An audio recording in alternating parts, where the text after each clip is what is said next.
And welcome everybody to the 122nd episode of the Factus Podcast. We're your hosts, Nick Moses. And I'm Ryan Mays. Dun, dun, dun, dun, dun, dun, dun, dun, dun, dun. I am not a crook.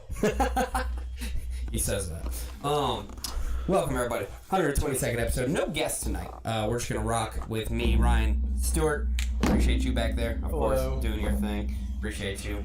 But yeah, welcome everybody. Thank you all so much for tuning in. Real quick, of course, as always, when we start the show, gotta make sure y'all do a few things. Stuart, give us that wide camera angle there if you don't mind, because we're gonna be asking for a like, comment, share, and follow. Please make sure y'all hit us with that. That is the best way to be able to grow this podcast, of course, is with your all's help, making sure that you do something that takes almost no time and is really easy to do. So that's true. It helps us out a ton. Yeah, it really so does. Any exposure that you guys are willing to give to us, we would appreciate any and all. So thank you so much for tuning in. Thank you so much for, being here with us on Wednesday nights. And thank you so much for commenting, sharing, and following. We appreciate you. Well said. Love it. So let's talk about the board while we have it up here. Number one, we're going to be talking about Jeffrey Epstein and the list that was dropped there. So hope you all are ready for that fun thing of events. Supreme Court. Nothing like a good pedophile. We gonna talk about the Supreme Court. What up, Dre? Appreciate you jumping on here so far tonight. Can't thank you enough. Great running with you this morning. Number three, DNC debate. Question mark. Is there going to be a DNC debate? We don't know. It's all good. I forgot the question mark on that one. Whoops. Four. We're gonna talk about the Mexico border and the 1,500 troops we sent over there. 1,500 active duty troops. And then number five, we're going to talk a little bit about J.P. Morgan, a little bit about the banking industry and what's going on with the Biden administration there. So there's that. Without further ado, though, Ryan, hey Ben, man, what's going on? Love your helmet. Well, it's not mine. I actually have to give a huge shout out to my buddy Raymond.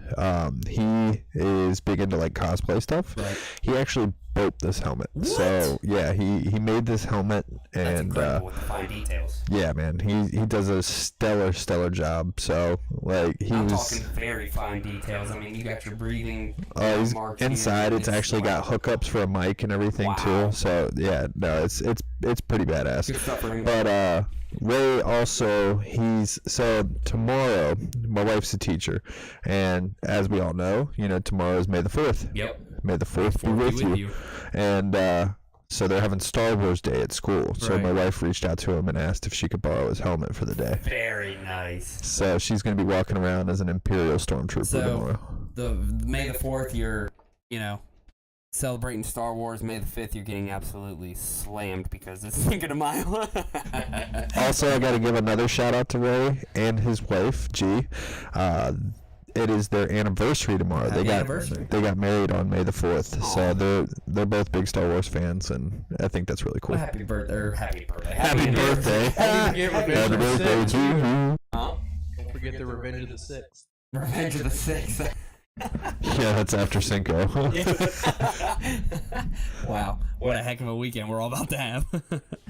Not I. I do not drink anymore. Yeah. So, well, I mean, I do occasionally have a fine whiskey, but Right. nah, I don't drink anymore. Yeah, I hear you there because I've recently quit drinking, and it only takes one or two beers or one or two bourbon drinks for me and my dad, or whenever I'm drinking with my dad, and I'm like, wow, that that kind of hit.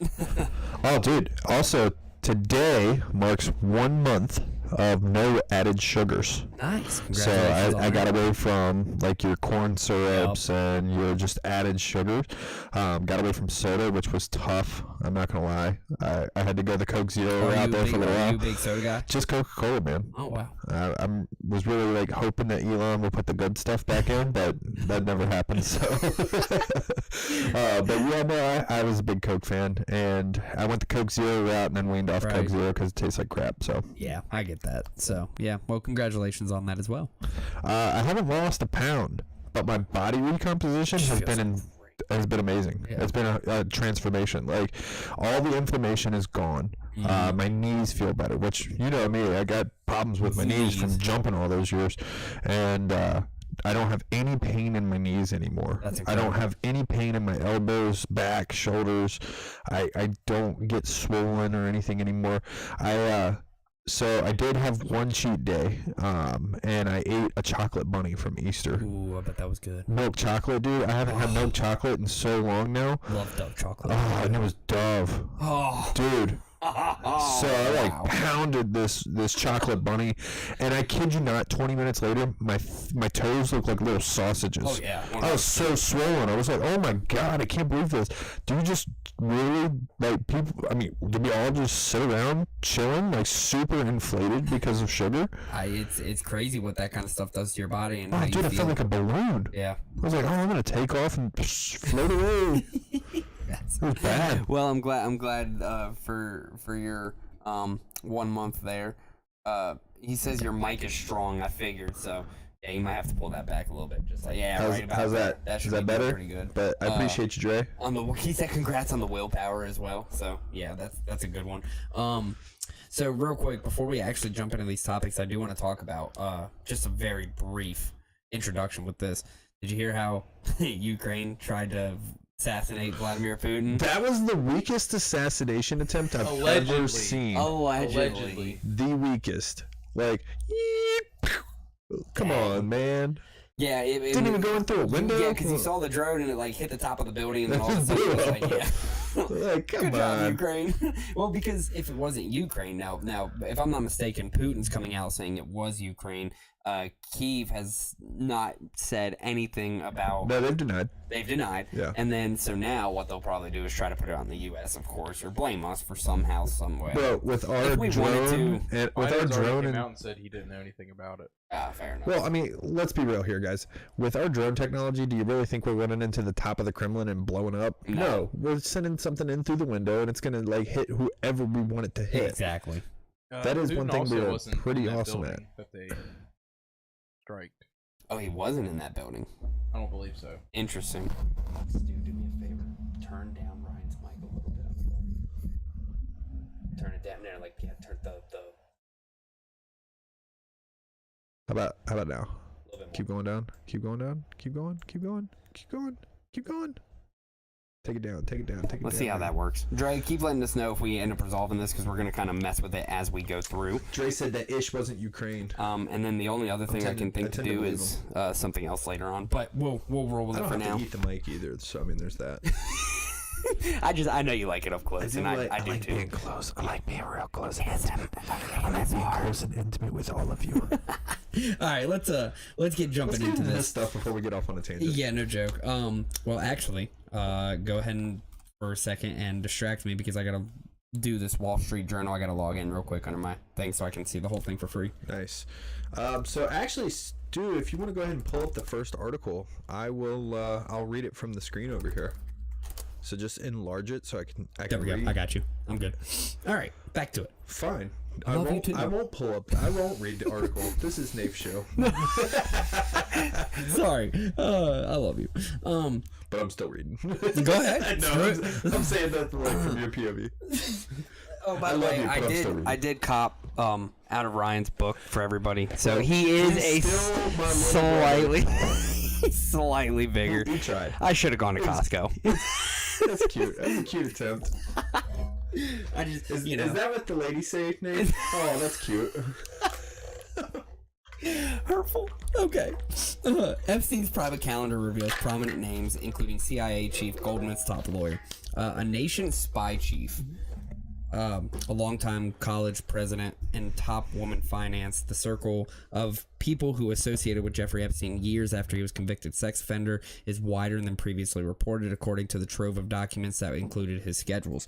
William Burns, director of the Central Intelligence Agency since 2021, had 3 meetings with Epstein in 2014 when he was a deputy secretary of state. Documents show the first met in Washington, and then Mr. Burns visited Epstein's townhouse in Manhattan. Wait, is this guy's name really Mr. Burns? Like, excellent. William Burns, Excellent. Mr. Burns. Mr. Burns. Like, the Simpsons, bro. They're all over it. They're all over it. I'm telling you, man, they know everything. They know everything. Catherine. I'm convinced Matt Groening is just from the future. 100%. And he just came back. And he knew about all these events, and that's why he's been putting it on public TV for how long? Dude, I'm surprised he didn't pull a Biff, though, from like Back to the Future and just bet on sports. Yeah. God. Well, why does he need to? He already has enough money. Well, true, but FanDuel is a real thing. FanDuel is a real thing.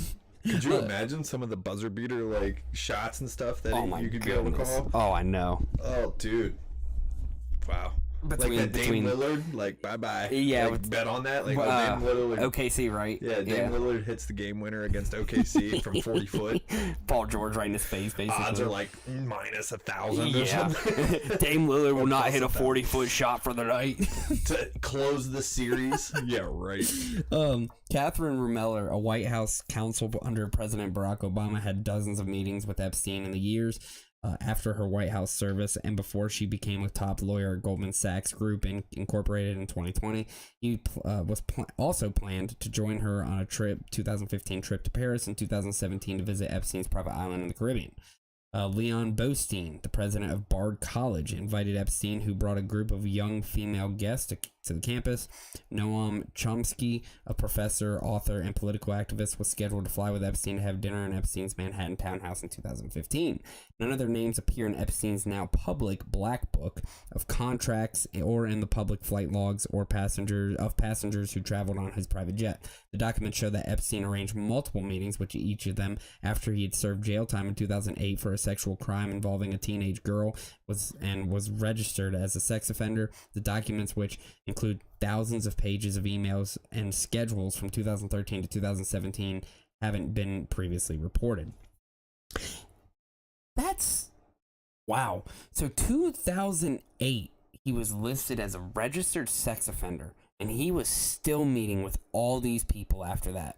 And that's like public knowledge. Bro, money talks.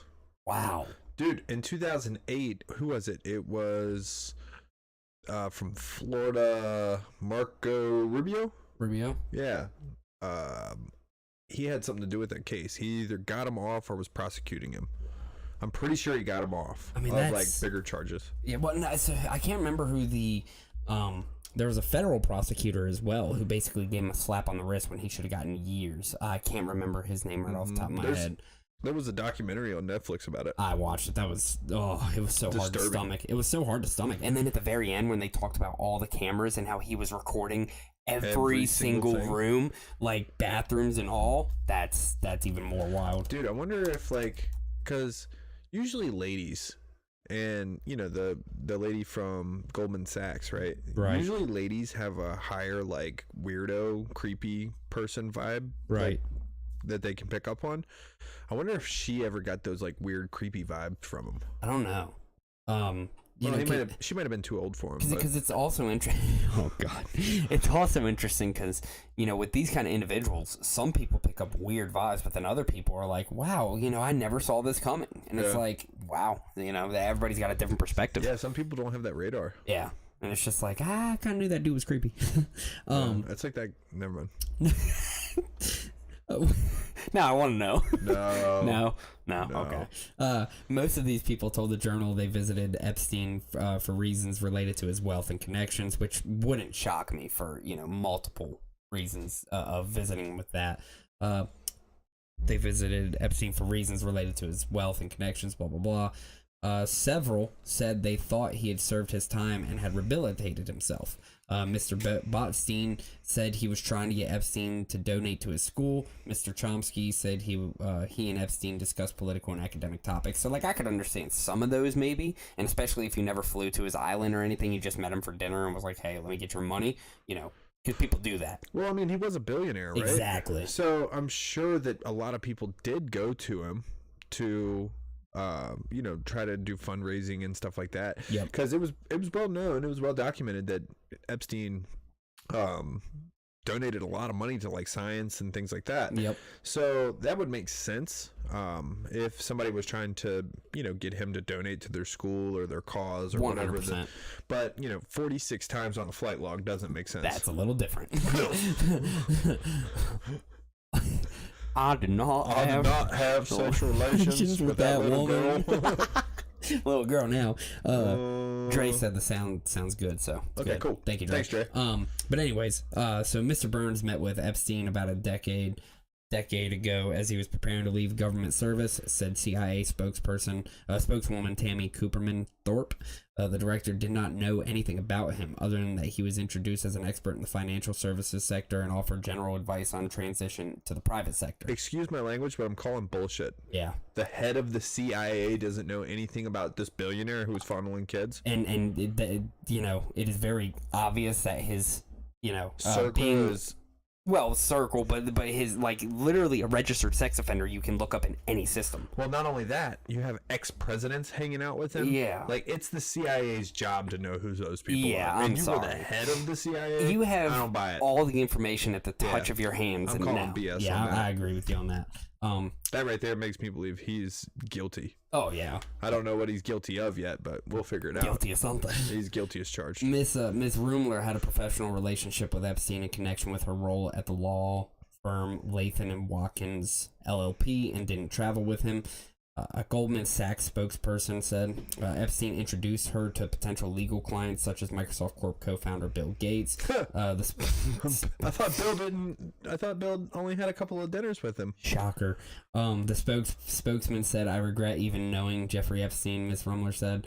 A spokesperson from Latham and Watkins said it's funny Epstein, how everybody says that after he suicides himself. Yeah, right. Wasn't a client at the firm. 2006, Epstein was publicly accused of sexually abusing girls in Florida who were as young as 14 years old. The FBI and police investigated, and Epstein reached a deal with prosecutors in 2008. He avoided federal charges and pleaded guilty to soliciting and procuring a minor for prostitution. He registered as a sex offender and served 13 months in a work release program. And I can't remember. I want to say it was like Alex Pineda or something of that nature. Who was the federal judge. Why don't you just look it up? You have the yeah, almighty I do have Google the in front of you. ability. So I'll continue reading while you look it up, though. Yeah, go ahead. Epstein's case generated waves of media coverage at the time, with publications in the U.S. and abroad reporting on accusations from underage girls and young women. In 2006, several politicians returned donations from Epstein. Some associates moved to distance themselves from him. His biggest known client, retail billionaire Leslie Wexner, later said he cut ties in 2007. His bank, J.P. Morgan Chase & Company, later said it closed his accounts in 2013, though some bankers continued to meet with him for years after. In 2015, Virginia Giuffre publicly accused Epstein of sexually abusing and trafficking her when she was a teen and forcing her to have sex with influential people, including Prince Andrew. She was one of those people on the documentary. Yeah. It was actually, she was the one that was like she mainly was like the focused main one. around. Yeah. Prince Andrew has denied the allegations and last year settled a sex abuse lawsuit by Miss Giuffre. So to come back with that, so the U.S. attorney was Alex Acosta. Acosta, that's right. That's who it was. Yeah. So despite the negative press, Epstein's days were filled from morning to night with meetings with prominent people. The documents show the dinners were at New York restaurants, meetings at luxury hotels, and gatherings of offices of prominent law firms. Many appointments were held at Epstein's townhouse in Manhattan. Prosecutors alleged in 2019 that the townhouse is where Epstein sexually abused female victims for years, many underage, and that he paid some of them off to recruit their friends and to engage in sexual activity. Yeah. So I don't think we need to go through the whole article, but I do want to just touch up on some more people that were there. So I'm just going to briefly keep going through and trying to find some other individuals that were also there. Because this is a pretty lengthy article. If you do though, well, here I'll talk about Dre, because Dre also said a couple things. He said they were actually there to close their accounts with him. They didn't want their dirt to get exposed because they were involved, which makes sense. And then he also says you are the company you keep. So I 100% agree with that. That's like my grandmother used to say, man, before she passed. So God rest her soul. But she said, you fly with the crows, you get shot at. You run with the lions, you own the pride. Yep. So. So Bill and Melinda Gates, it looks like, Miss Rumler, of course, who was a Goldman Sachs person, worked for Goldman Sachs. One of the visitors was Helen Fisher, an anthropologist who studies romantic love and attachment, had a lunch with Epstein in January 2016 to discuss her work. Dr. Fisher said that after the lunch, Epstein invited her to speak with his staff and then filed, I would say, 6 young women. All of them good looking, all of them young. That's, yeah, crazy. Wow. Dr. Fisher said Epstein never funded her work. They weren't friends, and they didn't stay in touch. I didn't have anything to do with Jeffrey Epstein, she said, but I remembered it because of his spectacular house and because of the 6 young women. So that's just, yeah, I mean, I guess maybe she just immediately caught on to how creepy it was and was just like, I'm out. Yeah. You know what's terrible is, like, I'm sure that some of these people did just meet with him for, like, purely professional reasons. Yep. Got that ick vibe from him, and then, like, tried to get out, and now, like, it's showing up on record that they met with him, so it's like a witch hunt. Yep. So, but, I mean, as it should be, you don't know who is guilty of this stuff and who's not.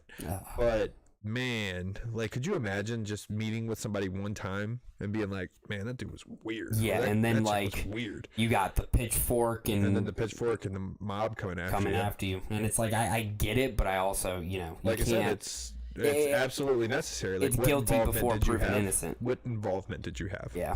And, I mean, which I get because of how severe it was, but you just got to kind of keep it at a level-headed, you know, understanding of some people just wanted his money. And then the other thing is like, what about those people who did just strictly work with him in a professional manner? Right. Never went to his townhouse, never did anything, but still, because maybe they had multiple meetings or something like that, talking purely business stuff. Right.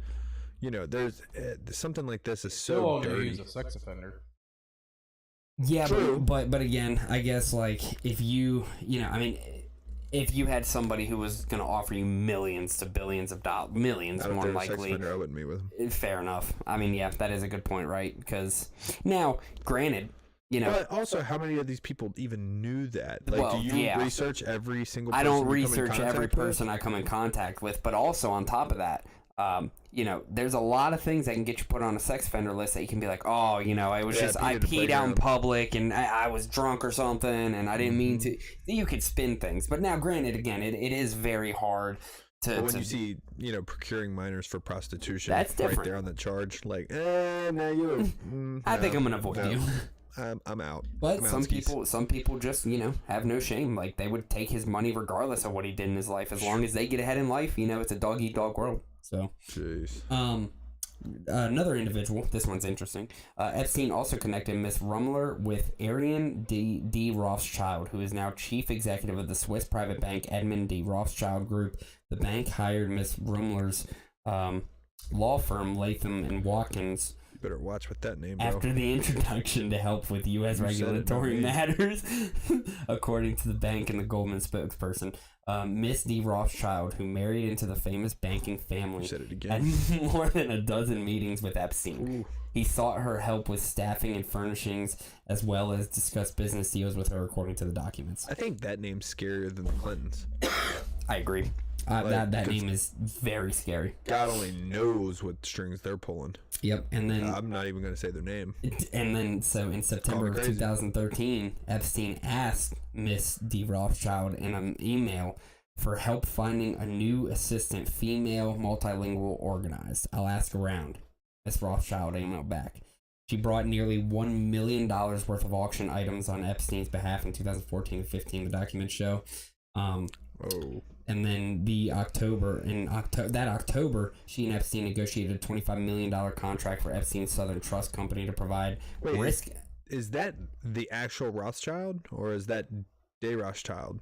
I mean, is there a difference between those? I don't know. I'll be honest. That I don't know. Okay, you might be safe. Yeah, maybe.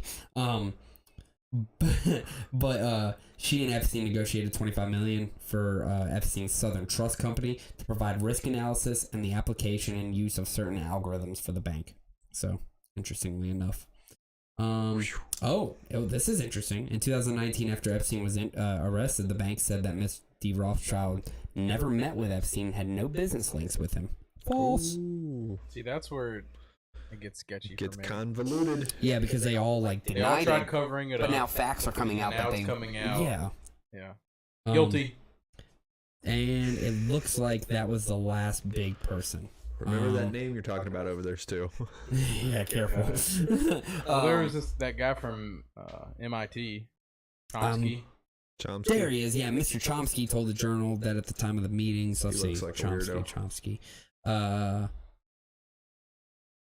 So oh well, where is he? Okay, there it is. Epstein planned to fly with Mr. Chomsky and his wife to have dinner. No, where does it say give me more information? Okay. A gathering, it says right here on the screen. Mr. Chomsky, while he was a professor at MIT, there we go, when he asked about his relationship with with Epstein, Mr. Chomsky replied in an email, first response is that is none of your business or anyone's. Second is that I knew him and we met occasionally. So they scheduled meetings at Harvard University, and yeah, they were also somewhat connected, which is interesting because Epstein donated at least $850,000 to MIT between 2002 and 2017, and more than $9.1 million to Harvard from 1998 to 2008. So, wow, just a lot of people who had met with this individual and were obviously connected with him in many different ways. And now it's coming out and people are trying to cover it. Yeah. And finances. There's a lot of people. Education, finances. Yeah. You know, that's kind of weird given like what's going on in the educational systems nowadays. You know, with all this movement stuff that's going on and the pushing of different agendas in school, and you see that these, you know, prominent people in the education world are all meeting with this dude who is a bad character. Yep. Something to be said there. So very much something to be said. And Dre was also looking out for me, telling me to stop saying that name. So see, dude, I think I'm gonna get away from it. I said Rothschild. I don't know what y'all talking about. It's on tape. No. I mean, you know, it is what it is. It facts are facts. I can't help it. Ex-military intelligence is telling you to get away from that name, bro. Isn't life? God, it's interesting. But anyway, so going back to this, I mean, what do you foresee happening now that we've seen these names drop? We've seen the situation, and we know for a fact that these individuals lied about not meeting with Epstein, and it's right there, plain as day, whether it's money, connections, you know, restaurants, you know, meeting out with him, whatever. We know it's a lie. So now what? They should all be investigated. Theoretically. Yeah, I mean, all of the cases should be investigated. Will it happen? I doubt it. Doubt it. I mean, maybe somebody might get a slap on the wrist somewhere here or there, but when you have somebody who's that powerful and that well connected and that rich, and then the book of people he keeps company with, right? I just really don't see a lot coming down from that. You also have Ghislaine or whatever her name is. Ghislaine? Yeah. Ghislaine Maxwell. And then Dre also came in and said everybody you mentioned has influence and authority, which is just a scary thought of its own as well. I mean, you know, all these individuals have some sort of power, you know, influence. They have money. At what point do we just overlook, you know, oh, you have money and power, but you're just one shitty individual. We need to start stripping you of your titles and everything you have. But that's part of the problem with capitalism, right? Like, you can't just take stuff from people. I don't think that's just a capitalism problem. I think that's a human problem. Human problem in general? I mean, think about it. Think about all the awful things kings and dukes and bishops and everything used to do back in the day. And think about all the awful things pharaohs did, like even going back further. Like, I just think it's a human problem. When you get into a position of power, like, people just respect that power. Right. Even though everything is all just, I mean, power in itself is just a human construct. Right. The hierarchy. But at the same time, it's still such a respected human construct that like I said, I think it's just a human problem. So do you foresee anything coming out of this, either one of you? You know, I'm interested in your answer as well, Stu. Do we, number one, see anything coming out of this, and then nothing? Number two, do you think humans eventually will understand the concept of having to break that cycle of power if it's necessary? I'm looking at Dre, so it looks like he says nothing is going to happen. They can clearly claim they didn't want to be known and associated. A little bit or something? They want to be smeared. Smeared and associated, yeah. And then he said, "Amen, Ryan."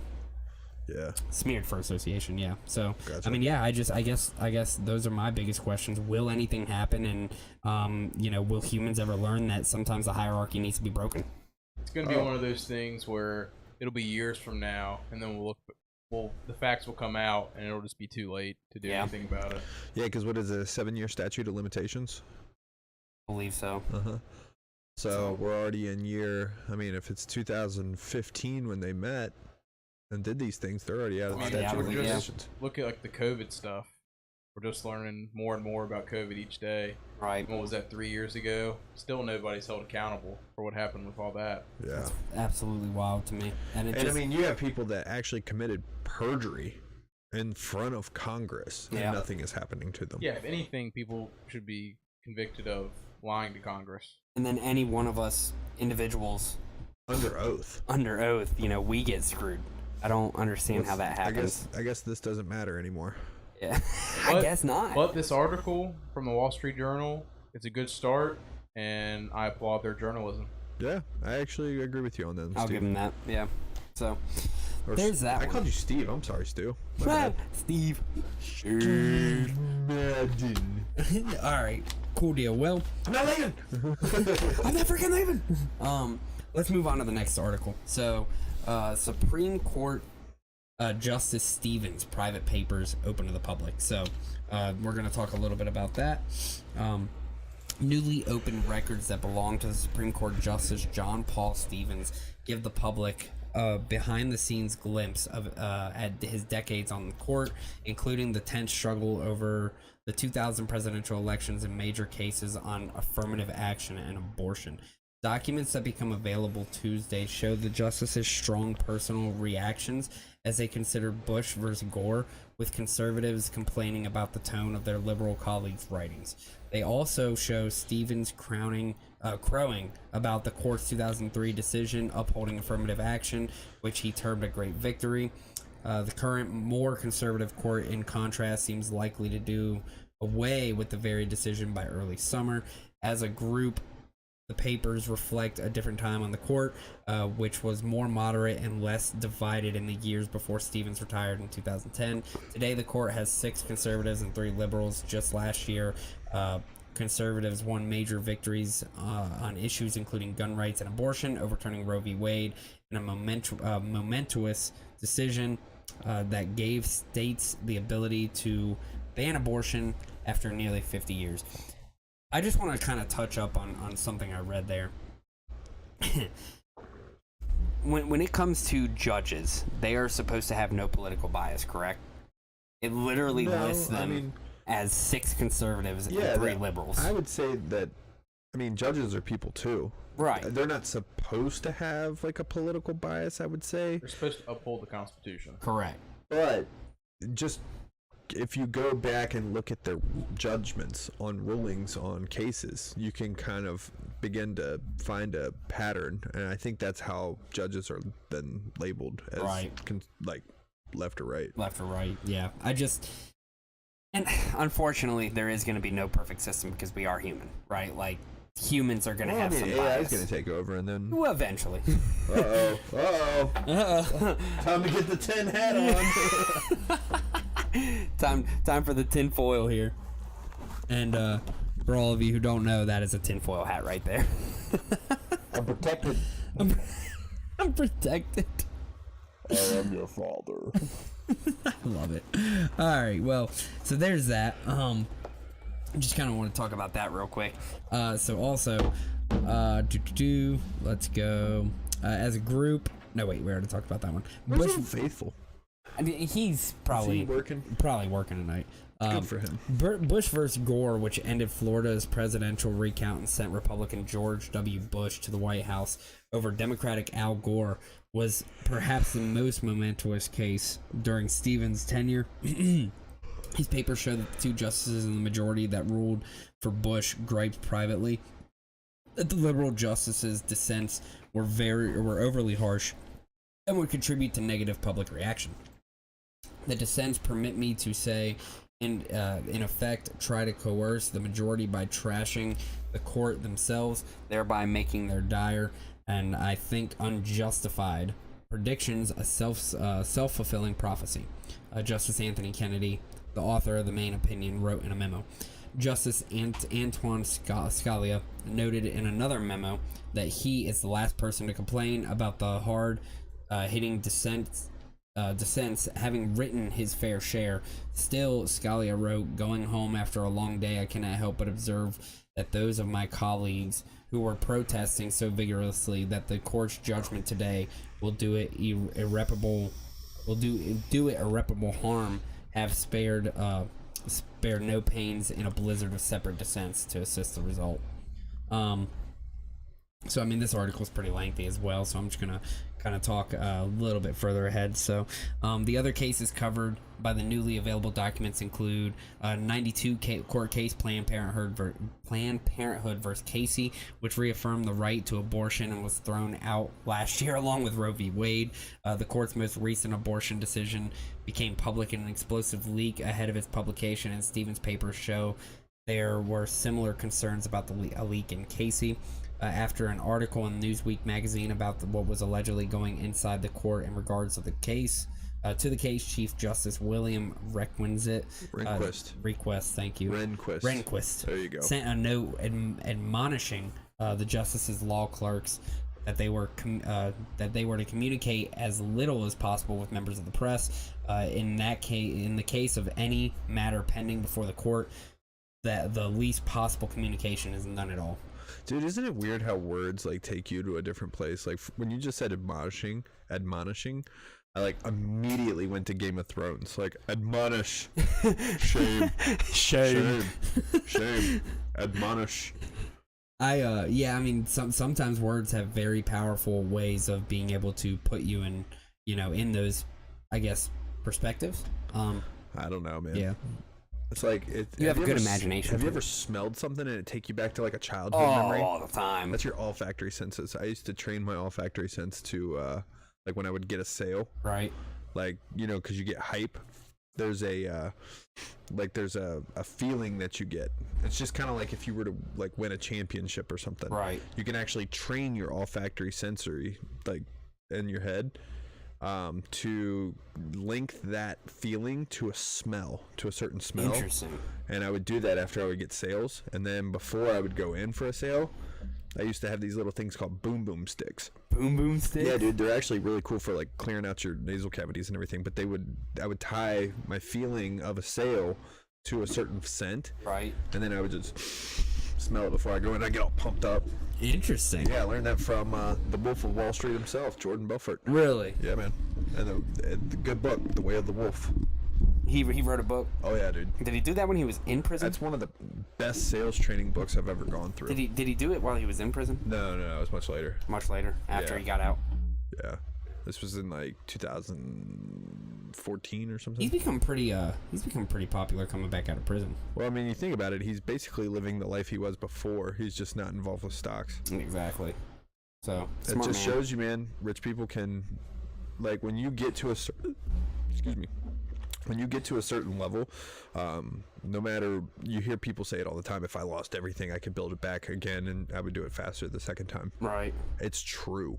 It's so true. I was actually watching a show called Undercover Billionaire. Uh-huh. I know, I'm sorry, I'm getting way off topic here. No, go ahead. I like it.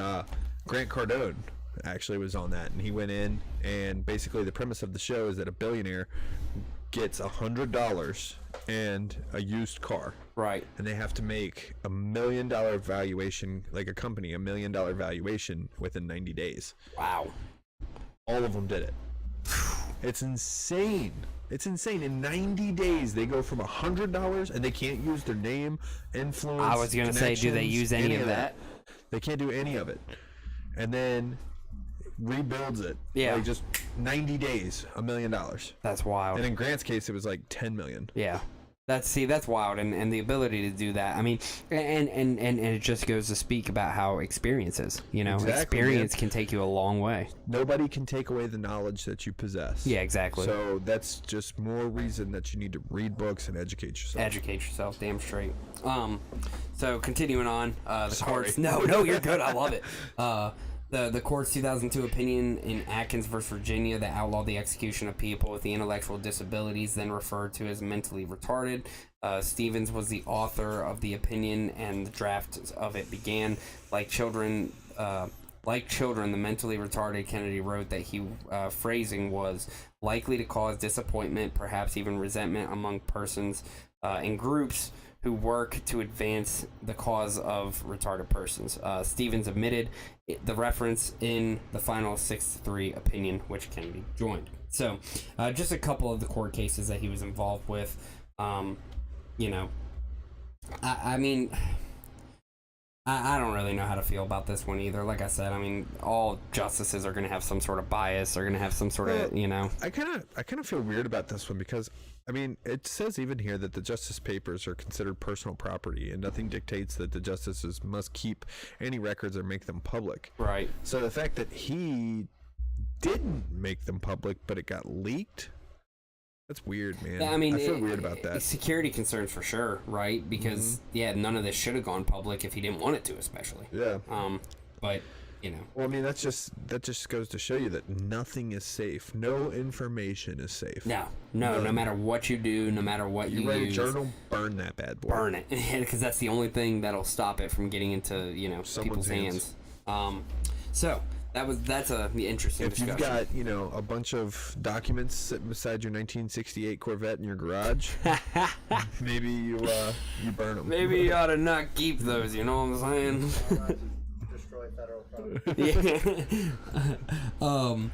So moving forward, let's talk about actually the DNC debate, because this is going to be interesting. So Marianne Williamson knocks DNC on the back. DNC debate? Question mark of debates as Biden campaign launches nears. So best-selling author and 2024 Democratic candidate Marianne Williamson lashed out at the Democratic National Committee over the lack of primary debates. The DNC plans no primary debates, as though there simply are no other candidates, no other ideas we should discuss about ways to win in 2024, or other ideas we should discuss about ways to repair the country. Too many people are too smart to accept this, Williamson said.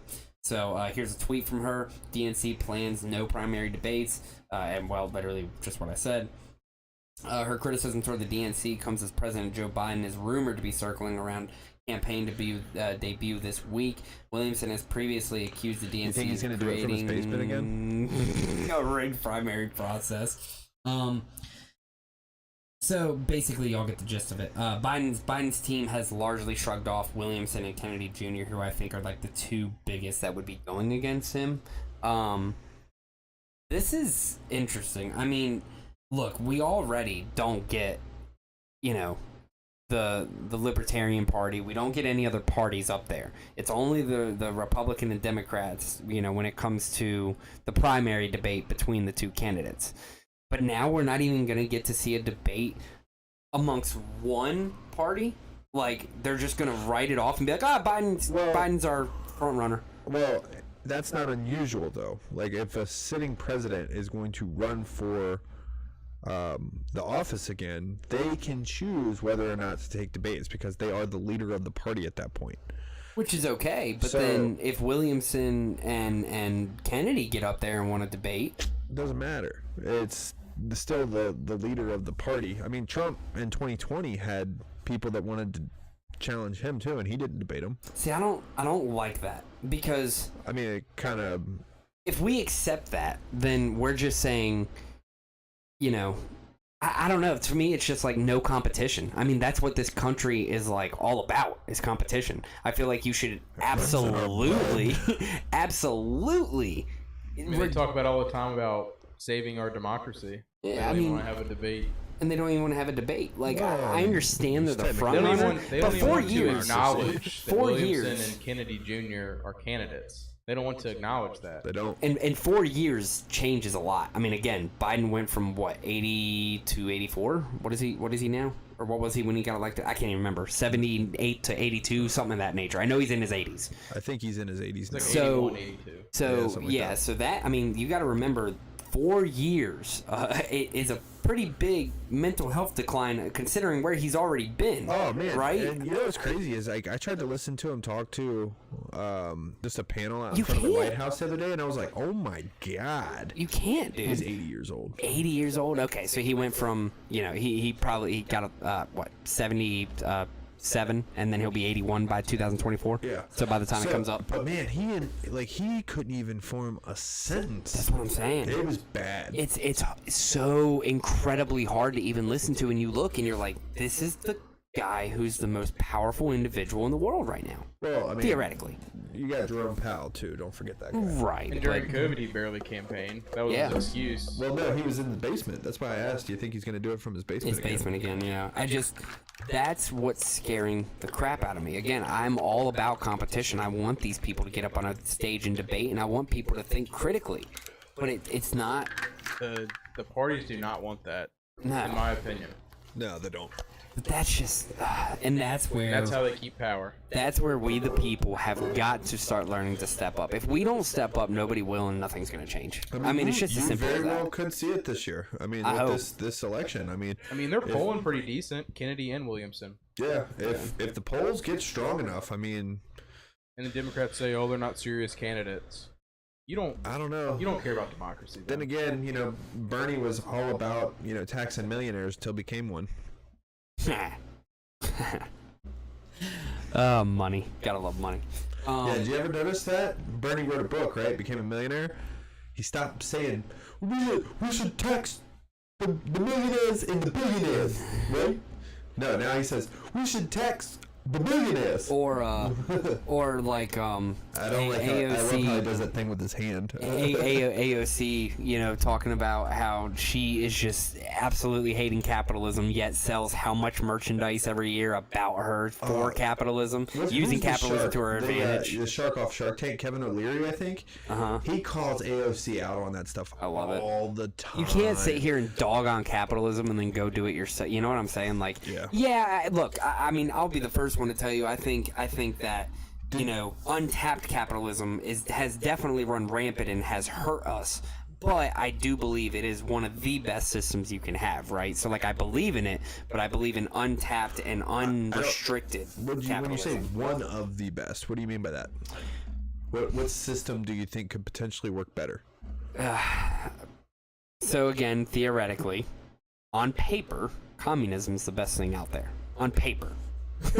when you look at it, that's a fact. When you look at communism I disagree and how that that's works, a fact, bro. That's an opinion. when you look at that on everybody paper, shares everything. Nobody has any power. Everybody is equal. Everybody. when you take away human, emotions, human logic, or in a sense, communism is like perfect on paper because it helps the people, it helps the commune, whereas humans are flawed, so theoretically, that's never going to work. It would never work. But it's supposed to be a perfect system without human Except for the people who are at emotions. the top, then control everybody else, and then keep people pushed down when they need to be pushed down. But it's supposed to be for the commune.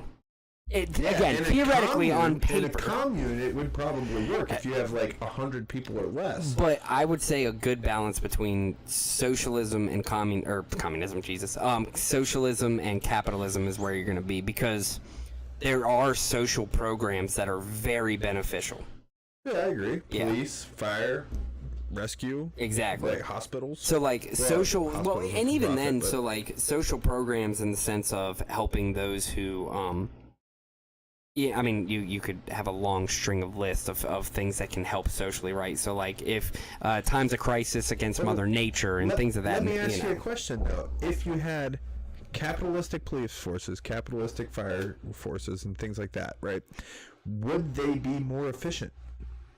I believe so, because anything the government steps in and tries to do, they ruin. Maybe efficiency wise, but you also got to look at if it was so like.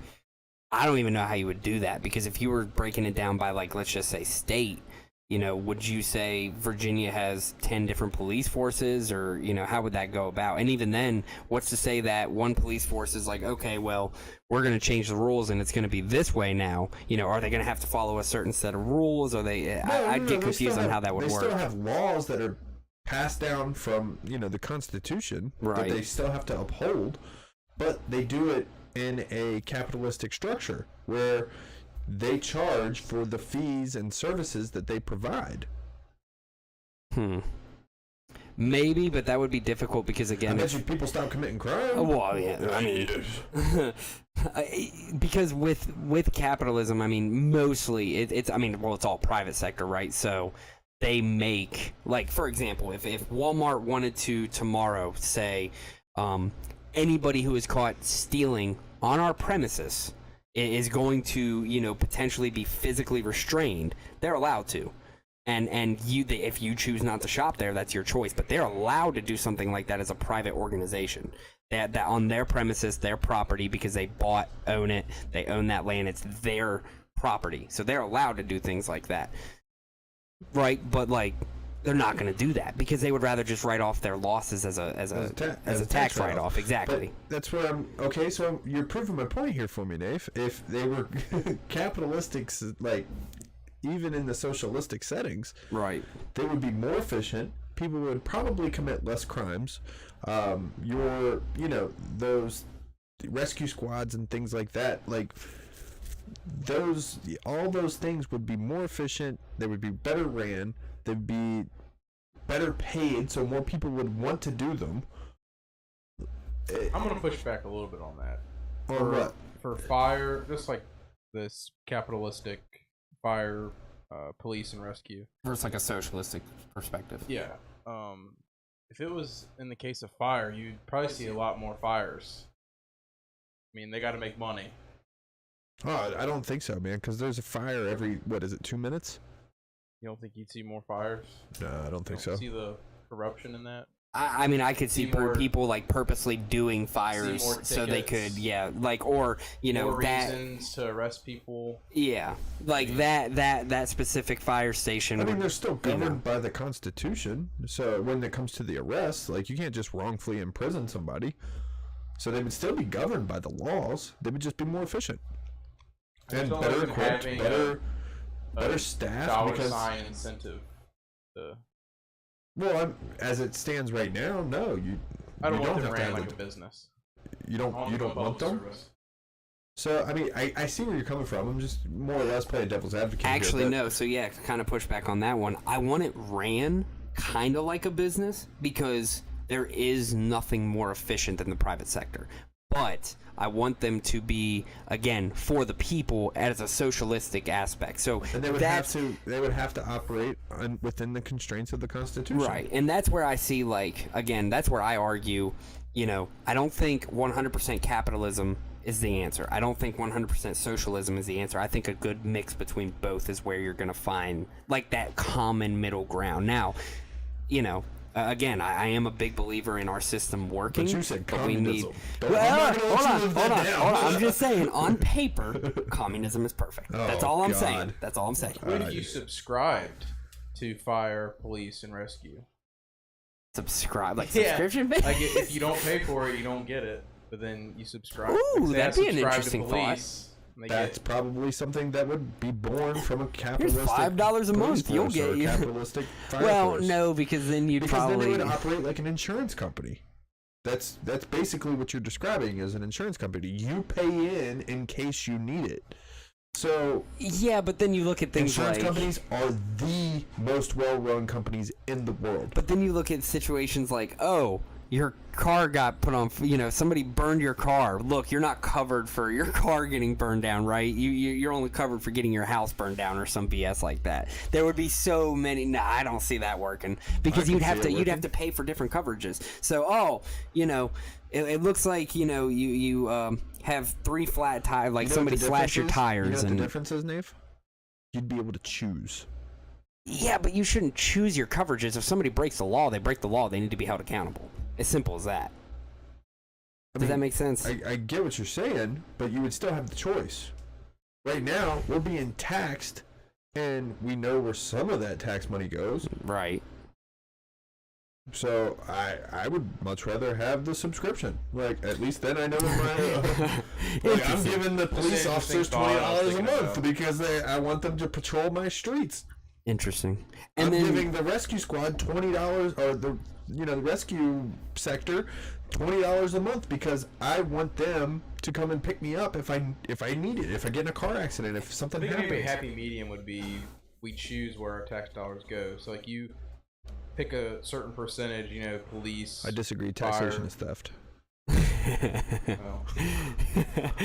Right, but I mean, to an extent, some of those public services again are very, like your roadways, your highways. Those things are. I don't mind paying some taxes. I just want to know they're going to what I want them right to go things. to. Yeah, the right I get that. I get that. And like you look at like public parks that's where private sectoring all of that. I don't want them going to fund a war.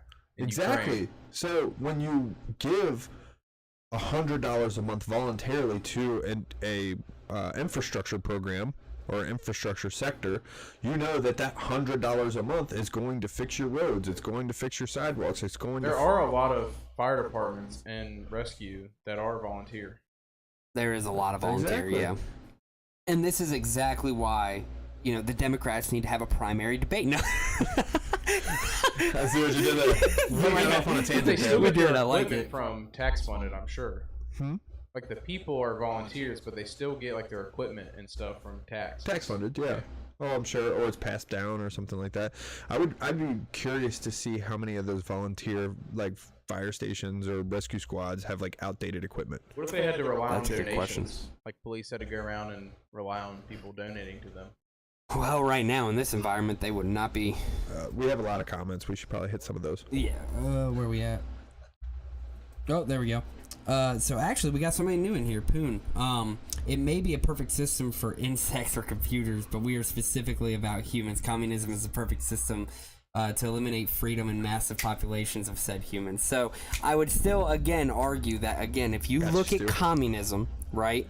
Communism, here we go again, Dave. Communism on paper is, again, the perfect system because it's for the people. That's what, look, I'm not saying communism's ever going to work, because it never will, right? There's a reason it never works. But my point is that communism, again, on paper, if you're going for the commune, if you're going for the people, it would work, right? Again, perfect on paper, eliminating human emotions, right? Like, of course, you're never going to be able to do that, so yes, communism is trash. It's never going to work. But again, that's just a theoretical standpoint that a lot of people have done research and talked about. So I've listened to a little bit about that, but I never believed it. Pierre said something else too. He said, I didn't see that part. If the paper starts with "this is a plan for people, human effing beings," then communism isn't anywhere near the perfect system. That doesn't make sense, though, because you're a commune. You're working together to help society. That's literally what it is. So if you take away human emotion and literally the entire community is working together, You're right? literally saying you can't be human in this work. Yeah, basically. So if artificial intelligence, my point is, when artificial intelligence takes over, they're going to be a commune.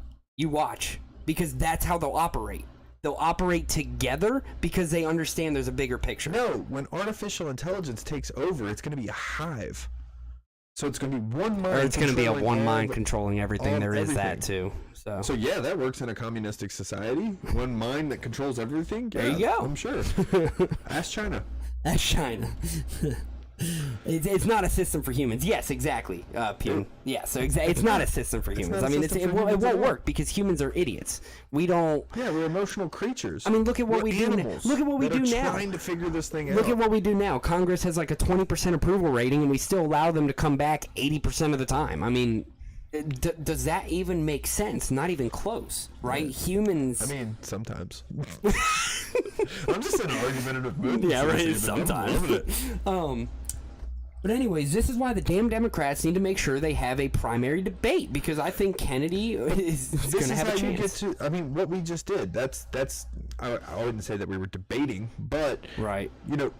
Discourse. That's how you get discussion. That's how you come up with ideas. Like both of you, before we started this discussion, when I said, privatize police force and fire and rescue, you were like, no. And now you're like, I'm a maybe on that, but I also I like the social aspect to it because again, they're serving. They're would give it a supposed to trial serve run. the people. But they're supposed to serve the people. It's not again when you look at it from like a private sector perspective, you're looking at it from more of a revenue profit kind of perspective, in my opinion. But that's and what drives people? Money. Exactly. Well, not all people. What takes care of your family? You. Money. What puts food on your table? It is money. Well, that's not necessarily true either. You could live off the land if you really wanted to. Okay, so you want to go back to being cavemen? Not really. Okay, so money.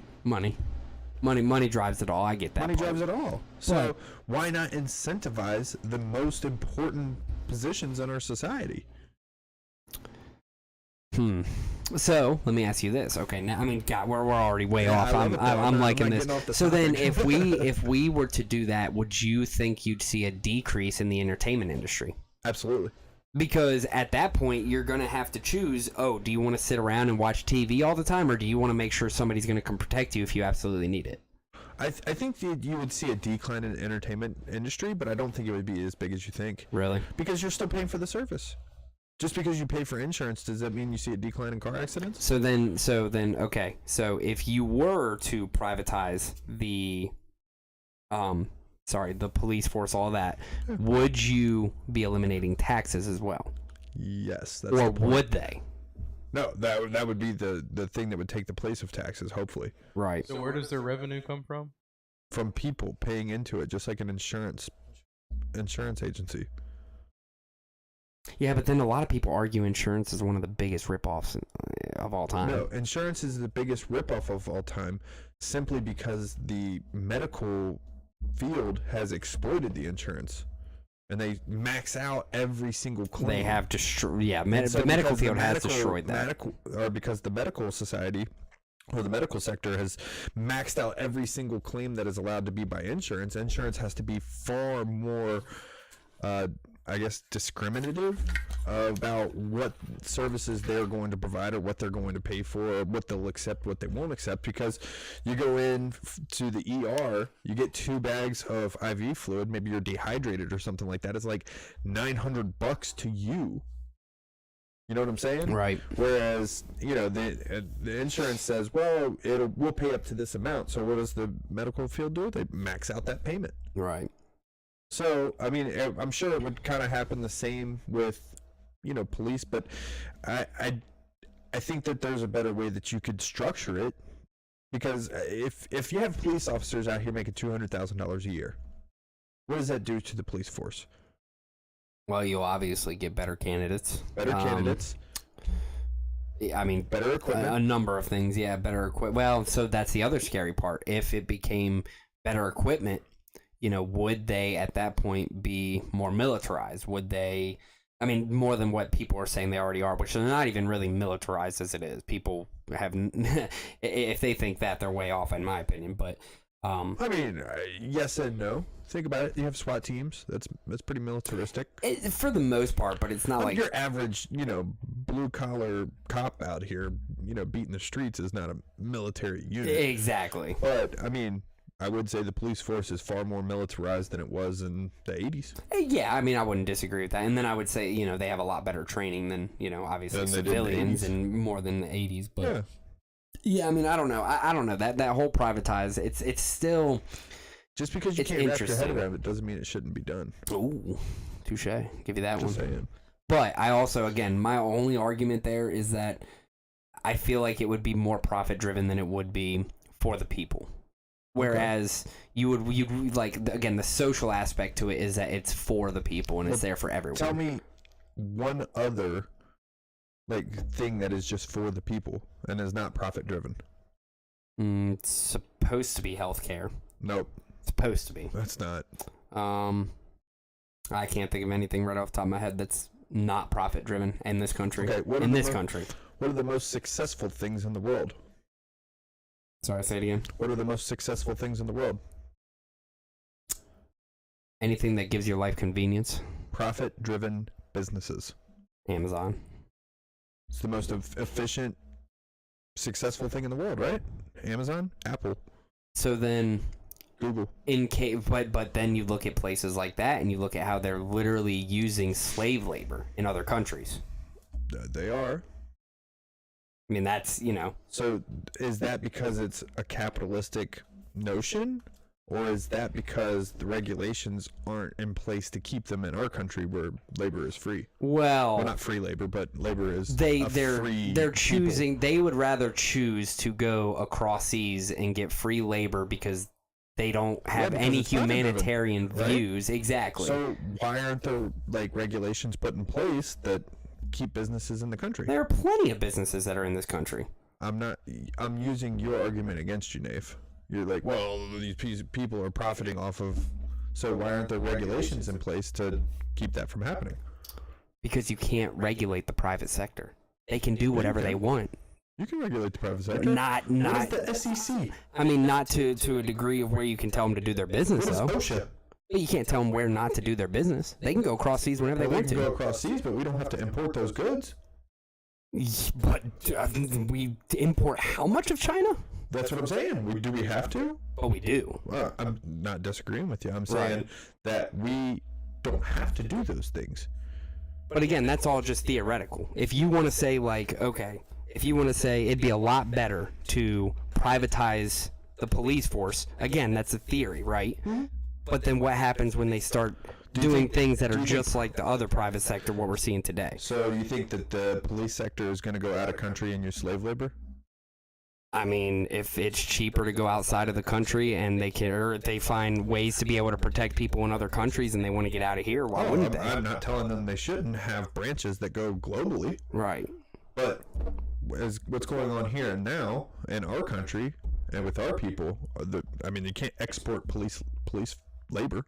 You can't. No, correct. But so the people that would be here would be looking out for what?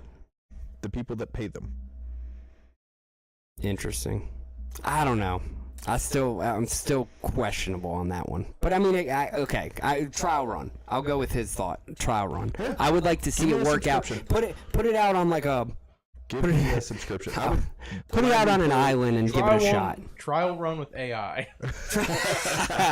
That's not good. I'm just saying this, Nate. I would much rather pay a subscription where I know my money is going to what I'm paying for than pay taxes any day of the week. I do agree with that. And twice on Sunday. Yeah. So, because then if it's a crappy service, you can pull out. You can just cancel, and then guess what? The next best thing will pop up in its place because it is failing. Free market, baby. Let's go. So then here's another counter argument. We look at that and we say, okay, there's that possibility. Well, what about when it starts becoming monopolized? Okay, so now you have these police systems, but they're only reporting to 3 or 4 different national agencies that are then sectored out between all the states, right? So now you have only 3 or 4 to choose between, and they're all shit.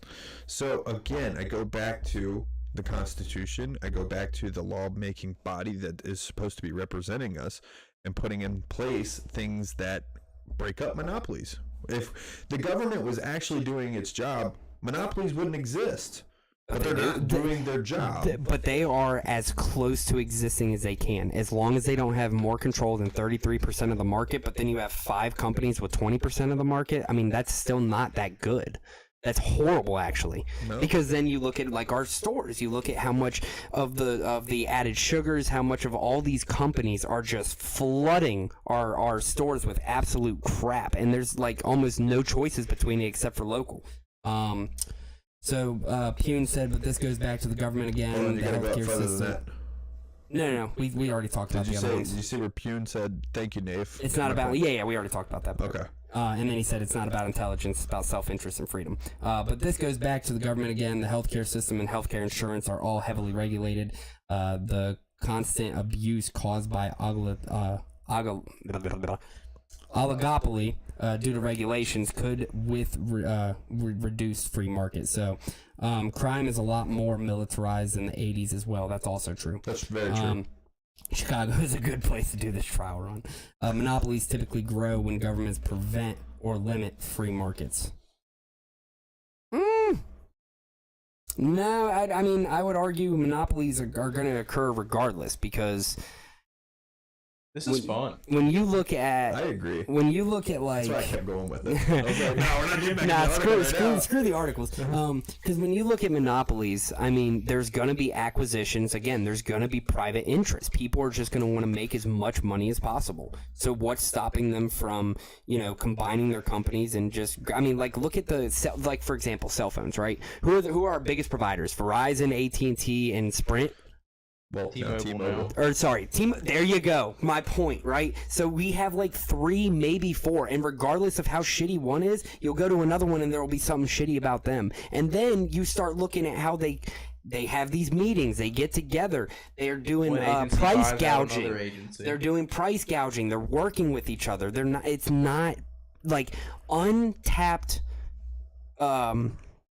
Capitalism or unregulated capitalism is what is, I would say, destroying us, because look at what, again, you're combining these companies with politics, right? Now they're paying off politicians. We got lobbyists. We don't know where any of this money is going. So we may be paying for these subscriptions, but we still don't know where it's going. This kind of goes back to, okay, when we've talked about this multiple times before, take away lobbying from Congress and have Congress put laws in place that are actually going to benefit the people that put them in the position. Right. So you take away the lobbying, you have Congress, put forth things that are going to help the people that put them there, and then you let the free markets do their thing. Like, okay, for example, you said cell phone companies, right? Which provider do you go with? Which is your favorite? They all suck, but I mean, the one that I've tend to go towards is the one with most coverage. Okay, so you would go with the one with the most coverage. That became a company because it absorbed other companies, right? Correct. So that was the free market at play. Now you have the option to go to Cricket or Boost or one of those other knockoffs, right? But you don't go there. Why? Stairs. Keep going. Sorry. What'd you say? You don't go to Boost, or you don't go to Cricket, or you don't go to one of these other knockoff like cell phone companies. Why? Because you choose. Again, you're choosing the shittiest of all the services, but it's the one that's going to give you the best out of what you can get, right? Your dollar might go a little further with them, but are you going to have consistent calls? Are you going to have consistent network? Are you going to have dropped calls? Are you going to have consistent Wi-Fi? Right. I see your point there. See what I'm saying? Yeah. So for the most part, you're paying for the best service. Yes. Right? Out of the big 3, you choose which of those 3 you like the best, which one works best for you, and you pay money to go for it. Why can't the police force be the same way? You have 4 or 5 different options for, we'll call it police. This one is rated well. This one is rated well. This one's rated okay. This one's rated nah. This one's not so good. Okay, so now this is a good question as well. That kind of pops in my head. I've got a rebuttal for this too, I think. So if you have these, let's say these police forces, they start to join together, right? You got like 3 or 4 or 5 that you can choose from. What's stopping them from having so much influence that they can't change the Constitution? Remember that lawmaking body that's not lobbied? What happens if it gets to that point? Money talks. No, I'm saying you make it illegal, and so it can't happen. Well, I mean, obviously, yes. But theoretically, it's all theoretical. Theoretically, okay. But you make it so where Congress can't accept lobby, right?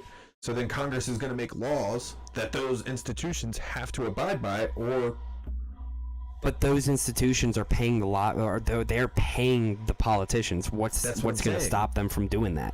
You have audits of each politician every single year that we don't audit them as it is now. That's what I'm saying. We're talking about fixing the system, right? Right. Okay, so let's fix the system.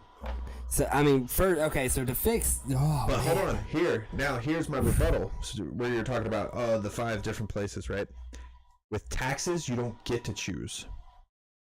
If you're police force and you're stuck with that police force. You're stuck with the crappy, corrupt police force that maybe, and I'm not saying police are no, but crappy, again, but I see what you're saying. Say you're from, Podunk town and wherever. Right. And your police force sucks. Well, guess what? you don't have a choice.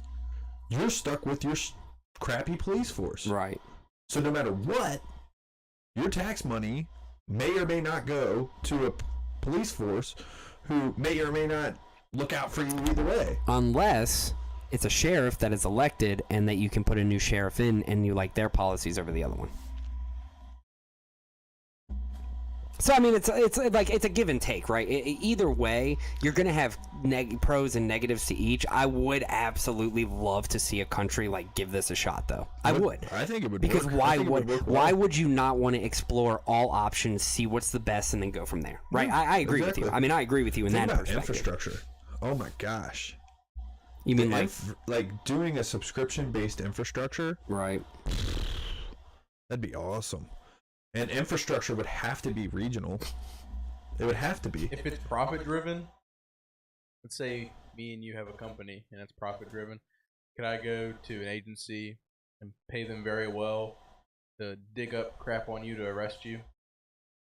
I mean, that's corporate espionage. That's against the law, but I mean, you could because could, everybody else does it. Yeah. I mean, you know, and that's where like it just gets so. I mean, but so it's like either the private entity is going to corrupt it or the government's going to corrupt it, right? Either way. So it's like that's where it gets so concerning. But I would say that the private entities are less corrupt than what the government is. That's interesting as well.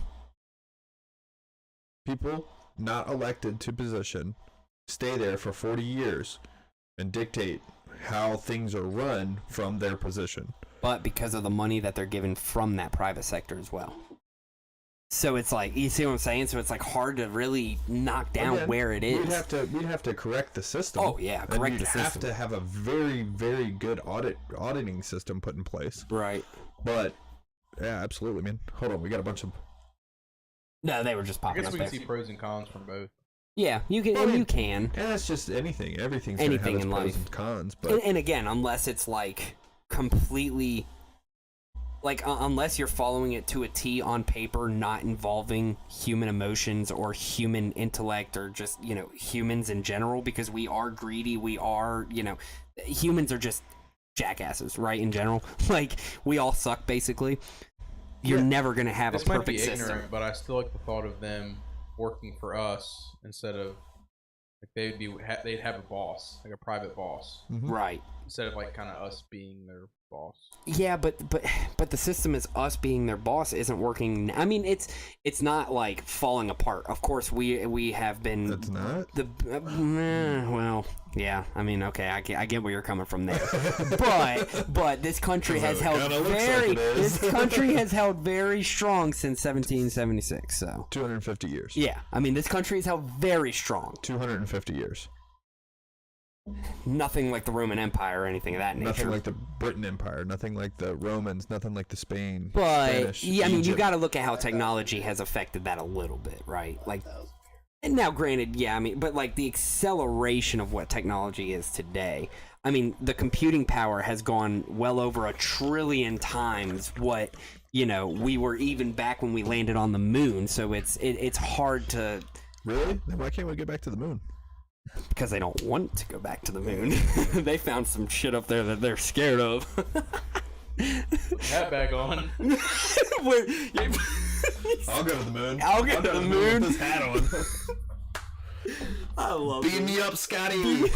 Oh, man, I just committed like the cardinal sin. I just said a Star Trek quote with a Star Wars hat on. You're sorry, gonna Phil, get that crucified. I am so sorry. That was incredible. Well, anyways, Let's not do that again.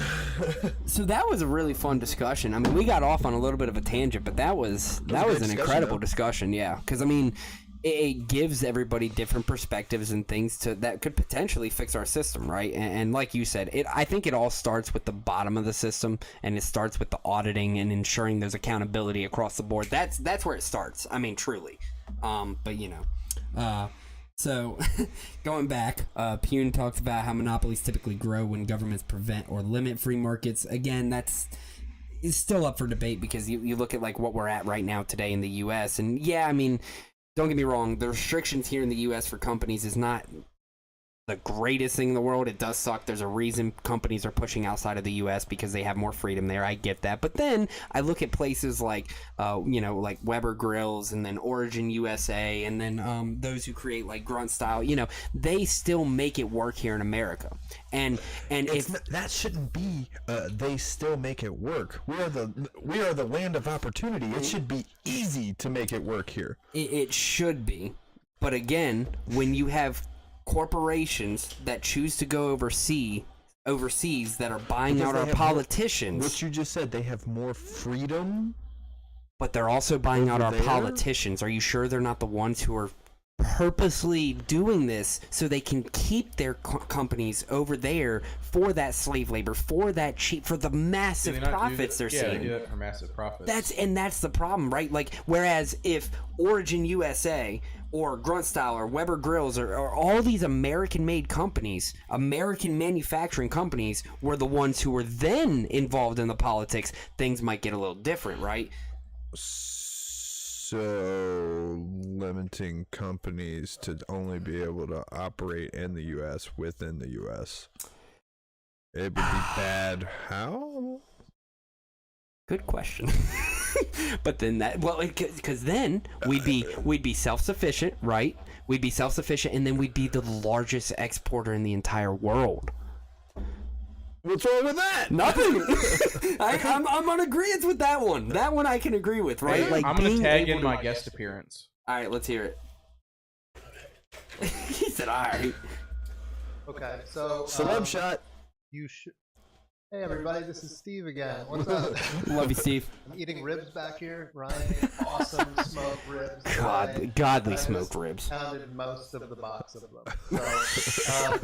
So I'm high on ribs. He's got the You knee should sweats. not be doing business with a country that uses slavery. All right? Agreed. That's easy to stop. You just say, if you keep doing slaves, we're not going to keep taking your products. And that's the end of it. And that would be the end of it, because and then they would you lose. would have a free market in America if you regulated it a lot less. Right. You could have an environment here where people could make profitable products. Agreed. Now, China should then respond with, We'll we're start not being gonna do the ethical. slave labor anymore, Yeah, we'll start being because our ethical. entire economy is going to collapse unless we start treating our workers right, which then would cost more for the products coming out of China, and the free market might work a little bit better. Right. It's as easy as that. So, There's an old saying. But they don't want that. That's the problem. They because love these having people that are cheap corrupt. The labor. decisions are made by corrupt people And I that are hate it. paid by lobbyists and special interests and foreign people, and we've all So seen. fixing the there's system. a laptop somewhere that has all of this written down in it. What laptop could you be talking about? I don't know, but Hunter somebody, Biden? you guys keep talking. No, I love it. Thank you, Steve. Because that's and that really is where it is. We got to fix the system, and that's it's. When is it going to get fixed? When do we decide that enough is enough? Is when the people step up and start actually trying to make that change. Because again, those in government are never going to put themselves out of a job. Those in the private industry who are just massive billionaires are not going to take away from making more money. You know what I mean? It's just not how it's going to work. What Steve over here just said though is if you make where America is more free market and more able to make those massive profits here, then you don't need the slave labor. They don't need to go to these countries, and then those countries then, like he said, in turn stop using slave labor and stop doing those things. And then what happens? A rising tide raises all ships, my friend. But it's going to take ethics. It's going to have to take actual ethical congressional people to actually make that law. I 100% agree. If you can just start, what would fix the system huge is if you just say any business doing business in a country that has slave labor, you will no longer be accepted with your products here in America, and then Europe joins behind that, and then, it's over. They're like, bye China, we're out. We have to, or else you're not a business anymore. I 100% agree with that, but it's going to take ethical individuals to get into the congressional area to stop that in the first place. So what you're saying is that we should elect Rand Paul as president. I agree with that. Yes, that's exactly what I'm saying. Or Gary Johnson. Oh, dude! God, I Gary love would've been Gary. awesome. I love Gary him. would have been awesome. All right. R.I.P. Gary. Whew. And your political career. So Not you as again, a this person. is why we need the DNC to make sure they have a damn debate. No. We just don't need a DNC anymore or a GOP. I agree with that. We just need individuals up there who are going to do the right damn thing.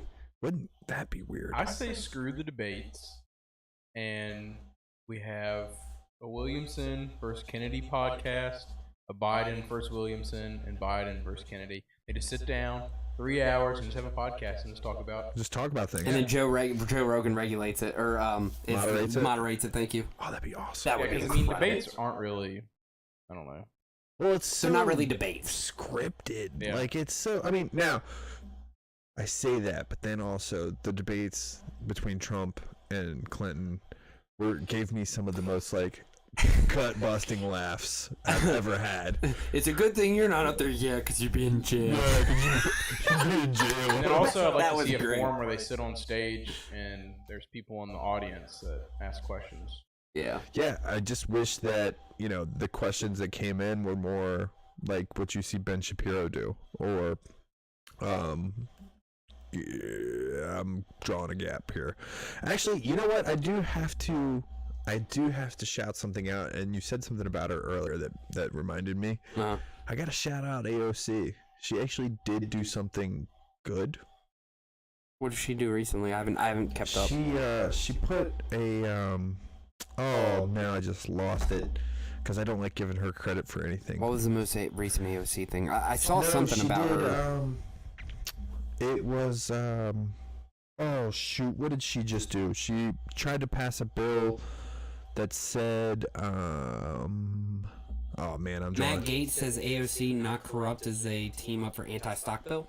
No. Yeah. That Senate, House, anybody in Congress cannot own congressional stocks. stock trading. Yeah, they're trying to ban it. Trade stocks. Ooh. Yeah, so I got to give her a shout out because And Matt Gaetz. That's Gaetz a on it too. Republican and a Democrat. And you're talking about two of the most Like opposite extreme ends of that spectrum. Wow. That's interesting. Kind of awesome, right? Yeah, that's pretty incredible. Now, like I said, I don't like to give AOC credit for much, but I'm also the person that give credit where credit's due. Yeah. So. No, well, good for her and Matt Gaetz getting together for that. I actually had this. Dude, what if they actually get together? You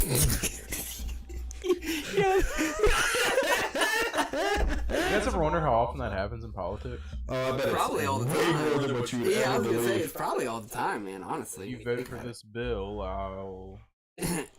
Yeah, we'll just keep it as PG-13 as we can with that. We're not gonna go into that, but yeah, I mean, who knows? I see we got a comment on What fate. do you think about Pelosi, man? You think she? I bet you her and Sleepy Joe were sleeping. Creepy. The system gets fixed after AR 2.0. That's what Dre said. Mr. Pugh comes in and says if they do a debate, the question should be approved by the opposing party. Ooh, that'd be an interesting thing as well. Wait, approved by the opposing party? What? I don't know if you need an approval, but I think it'd be interesting if they came up with a couple of questions to put in there. No, that's what I'm saying. Yeah. From the audience. Okay. That would make sense. That's yeah. what I'm saying. No, I like that. Yeah. Like I said, like Shapiro style, where he just stands up there and that guy's like, "You're not 5'9". He's like, "Come on up." Yeah, You know that's what I right. mean? Or- Like, it should be more like that. It should be a town hall. It should be. Anybody can It ask a shouldn't question. be Piers Morgan or whoever, Jesse Waters or Yeah. whoever the heck it is, Wallace. Chris Wallace sitting up there like, well, this question comes in from blah Like blah these blah. complex issues, all right, you have a minute to respond. Yeah, exactly. In 30 seconds, give us a rundown on how you would fix Medicare. Yeah, exactly. I It's all love a it. show. All right, real quick, let's move on to the next topic. We're gonna talk about the Mexico-U.S. politics is border. becoming talking points. It's So stupid. It is. So Mexico agree on U.S. and Mexico agree on tighter immigration policies at border.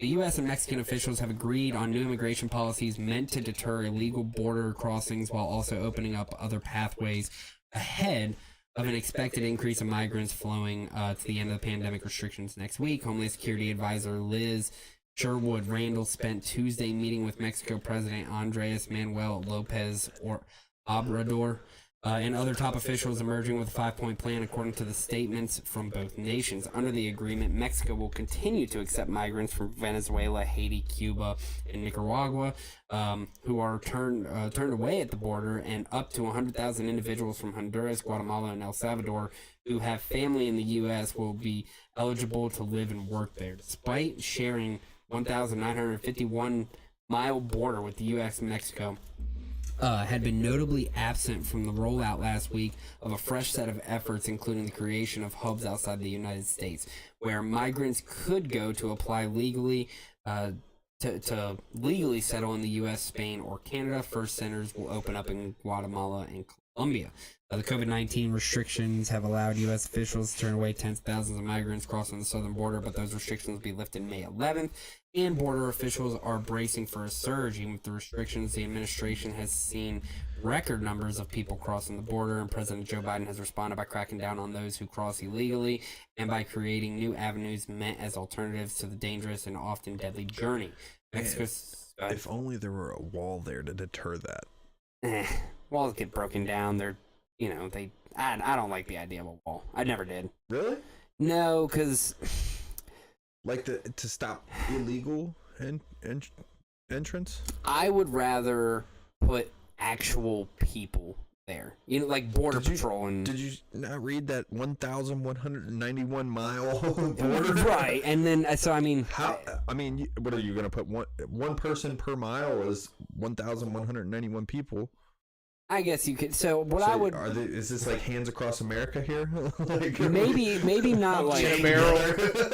maybe not like a... Red Rover. Maybe not like a huge wall, but I would be more in favor of like maybe a fence with better technology to be able to pick people up before they get close to the fence. Wall. Yeah, so what's different than like a wall? A wall is a giant concrete structure that would cost... Actually, I don't even know how Here we much. go. How are we going to pay for it? Compared to a metal fence. Yeah, Mexico we sent to Ukraine. Well, and there you go. All that money we sent to Ukraine, maybe we could have used for that, right? Yeah. I mean, 125 billion would have paid for a pretty spectacular wall. Yeah, no joke. But see, yeah, I'm more along the lines of like, let's give more retired veterans some purpose, right? Because there are a lot of retired veterans in our country who talking about the are wall. homeless. I mean, you could do both. You can't get off on that tangent, Nate. No, I know. Goodness. Yes, you could do both. I just... You could. I mean, I like the idea of like what's 125 divided by fence. 2? What's like, what, 62.5? Don't ask me to do math right now. I'm pretty sure it's 62.5. 62.5 billion to build a wall, and then 62.5 billion going to retired veterans. Not a bad deal. Not at all. Because yeah, like my thought is like just give them good technology to. And you mean to tell me that we've given Ukraine 125 billion, and the best attempt that they can make on Putin is a drone that blows up over top of the Kremlin? Doesn't even get in there, man. Doesn't even get in there. Where's Tony Stark They in the should, Jericho? they should leave the corrupt assassinations to the U.S. Yeah, what are they doing?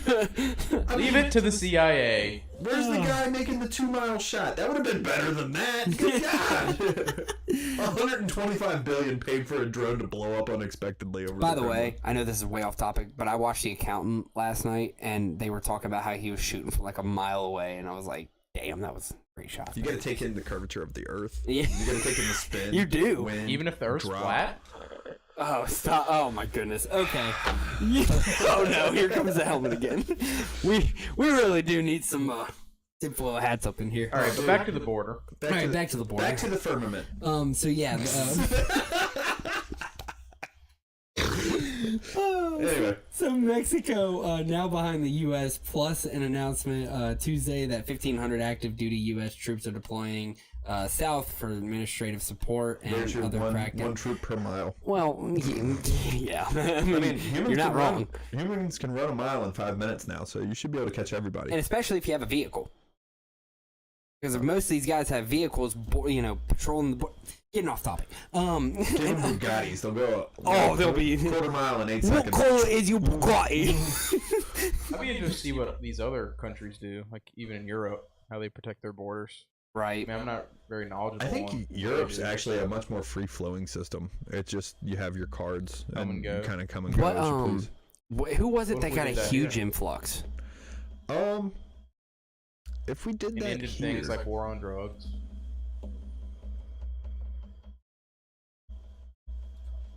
it's very complicated. You know because what we need to do?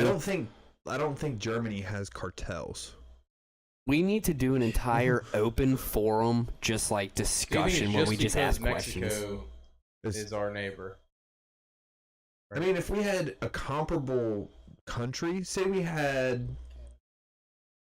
Canada's not comparable. Yeah, do you think But if The you had a northern comparable borders nation bad? to our southern border, I think that a free-flowing system would work if the two nations were comparable. But like that, you would have to have like free China or something to the south I of think us it's to a be able. different scenario for each country. Depending Yeah, I on think who so their because borders them. I mean, you think if you look at the economical output of like Germany, Spain, Britain, France, like they're all pretty close. I don't know that off the top of my head. I'm rolling the dice on that one, but I would say that they're pretty comparable. And I then wonder how China protects their borders. I'm getting ready. Oh, God. The wall. That has That you can fallen see from down. space. The freaking Great Wall of China has crumbled in so many areas. It's That like wasn't for the dangerous to border, though, walk was it? on. It was, It yes, was the against like the border against Mongolians, Huns or right? something. Yeah, the Huns. So Dre tells me I'm tripping on the wall. He said, "How do you say walls get broken down, but suggest a damn fence?" And Yeah. I don't want a wall, but a chain. hold on. I just want a fence with technology on it. And retired veterans do have purposes called freedom and constitution. I 100% agree with that, Dre. So no, I guess my point is like when you look at like homeless veterans when they come home and giving them kind of like that autonomy to be able to protect their country again from like a border situation. And the reason I say maybe something like a fence schools. because you could or schools, that was another huge conversation we had, but you look at like scenarios where you could put technology that can detect from like a mile away. So if you had personnel along that Like border, infrared? yeah, like and then so hey, we noticed there's a couple people about to come up on this fence, wall, whatever you want to call it. If with a wall, you're just like, oh, we have a giant wall that's just going to get destroyed after a while because people are going to keep trying to break it You down. can, like, Whereas send a with a Harrier fence, that way. you have people sitting over there, and you're just Why like, don't hey, you- back up. Why don't you just repair the wall when it breaks? You could do that, but then again, It would be cheaper than putting, arms across America. But at least you 'Cause you have have to feed arms across America. right. But at least you're giving people jobs, right? You're True. able to bring home. Again, those who retire from the military potentially and have, again, like a sense of autonomy and something that they enjoy doing, right? Like protecting America at its borders. And then, you're not a Harrier, good Lord. You have like, maybe Should rubber we build land rubber aircraft bags. Maybe you have like rubber bags and, things of that nature. That would be actually awesome. Land aircraft carrier. Just huge tank treads, like it's just rolling Rolling across the land, straight up like out of Star Wars. Actually, that big huge thing. That AT-AT? No. I'm talking about the big thing. The tank treks that was on Tatooine. Sand Oh, people. yeah, Just going yeah. picking up scraps. No, Like that yeah. thing The sad part is though too is they don't have any of these discussions in Washington. No. Like real discussion. And like granted, Well, they would say that this discussion's not realistic. and even if We're some trying of to it, make it realistic. We're just very immature. no, even if some of it is like In off some the aspects. walls, at least you're having an open discussion about what potential abilities there are, and then there are some sound arguments to it, right? We're just idiots who are over Stu, here, just having because I fun. laugh when people fart doesn't make me immature. Just because I make fart noises doesn't mean I don't get it. Gosh. All right, what's the? Oh, we're already on number 5. I haven't even finished. We're on 4. But so basically, y'all understand what we're saying here, right? I haven't even finished. Meanwhile, I haven't even really started. Yeah. The U.S. is accepting 30,000 people per month from foreign nations for 2 years and offering them ability to legally work as long as they come here legally, have eligible sponsors, and pass vetting and background checks. So, like, essentially, Mexico and the U.S. are agreeing there is a border issue, and they are sending 1,500 troops down there to kind of help resolve the situation, and who knows, maybe this will be geared up towards the wall. Now, again, I do believe there needs to be some sort of separator. I just don't know if like a giant concrete wall is necessarily So like a wall? fence. What? Who said it has to be concrete? Why can't it be, iron or stainless steel? Good Lord, how expensive do you want this wall to be? That wouldn't be much more expensive, but if you Sure. think... It would be more expensive than what you're proposing with people and technology. And the Yes, other but thing is again, you're this, giving people a the other purpose thing is in this, the shelf life on like stainless steel would be much longer than concrete. so like a Or fence. even better, why don't we just collect all the plastic out of the oceans and build a wall out of plastic? Oh, that'd be Why an don't we just interesting pick the theory. USA up and put it somewhere else. like Patrick. Why don't we just dig underneath the USA, put, booster rockets on it, build a dome, and launch us out into space? Or you know what? Elysium style. Let's just make an entire just a dome around the U.S. with nothing but like The lasers. flat earthers already believe that there is a dome, so... You know what I think of too is when Arizona, they had all those cargo ships and they put on their border. They illegally did that. Wait, cargo ships in Arizona? Yeah, the cargo carriers. You don't remember seeing that? I feel like I do remember, but I can't. They're I like don't the know if you're shipment calling them the right containers. thing. Oh, The I shi- got you. yeah, Yeah, yeah, shipment yeah. containers. Yeah, and Hey, they put them on their border, but then they were forced to take them down because it was illegal. Go to the scrap yards, take all the metal, and just stack it there. Oh my god. They will say anything but Anything a wall. but a wall. He's like, I'm not going with the wall. I don't believe in walls. Gosh. I don't know. Something's got to be done though. But here's the other thing though. The birth rate is declining, and we're not That's true. we're not at replacement rate. So how much longer are we going to stop people from coming in? That's another good question, right? Because the only way we're going to be able to replace the people who are dying off is with immigration, apparently. Yeah, I mean, truly, because the U.S. is not having nearly as many children. Or we could all become devout Catholics Oh my goodness. and just start repopulating, baby. All right, now I'm starting to think that we're gonna have to start cloning ourselves. Sheesh. All right, let's talk about. Did you JP see Morgan. what Peter Oh, Ducey gosh. grilled Karine Jean-Pierre? I've not. He was like, if the administration, vehemently says that there is not a border crisis on the southern border, then why Right. did they just deploy 1,500 active duty troops? no. And she was like, that'll be all for today. Oh no! I feel bad for that woman trying to defend Oh, herself. dude. Man. That's got to be worse than trying to defend Trump. It has to be. At least you're like with Trump, you're up there like, I mean, it's Trump. What are you he's gonna the do? president. He Yeah. tweeted, "I'm sorry." This guy, you're like, yeah, he spoke a different language. So driving down wages and mass immigration results in less native population growth. In referral to which part? The replacement rate. Replacement rate. Okay. Driving down wages with mass immigration results in less native population growth. True. But I mean, if we're gonna go back to I mean, we could all know. become devout Catholic. Those people have 9 kids. You're not wrong. They Actually, make small armies. they really do.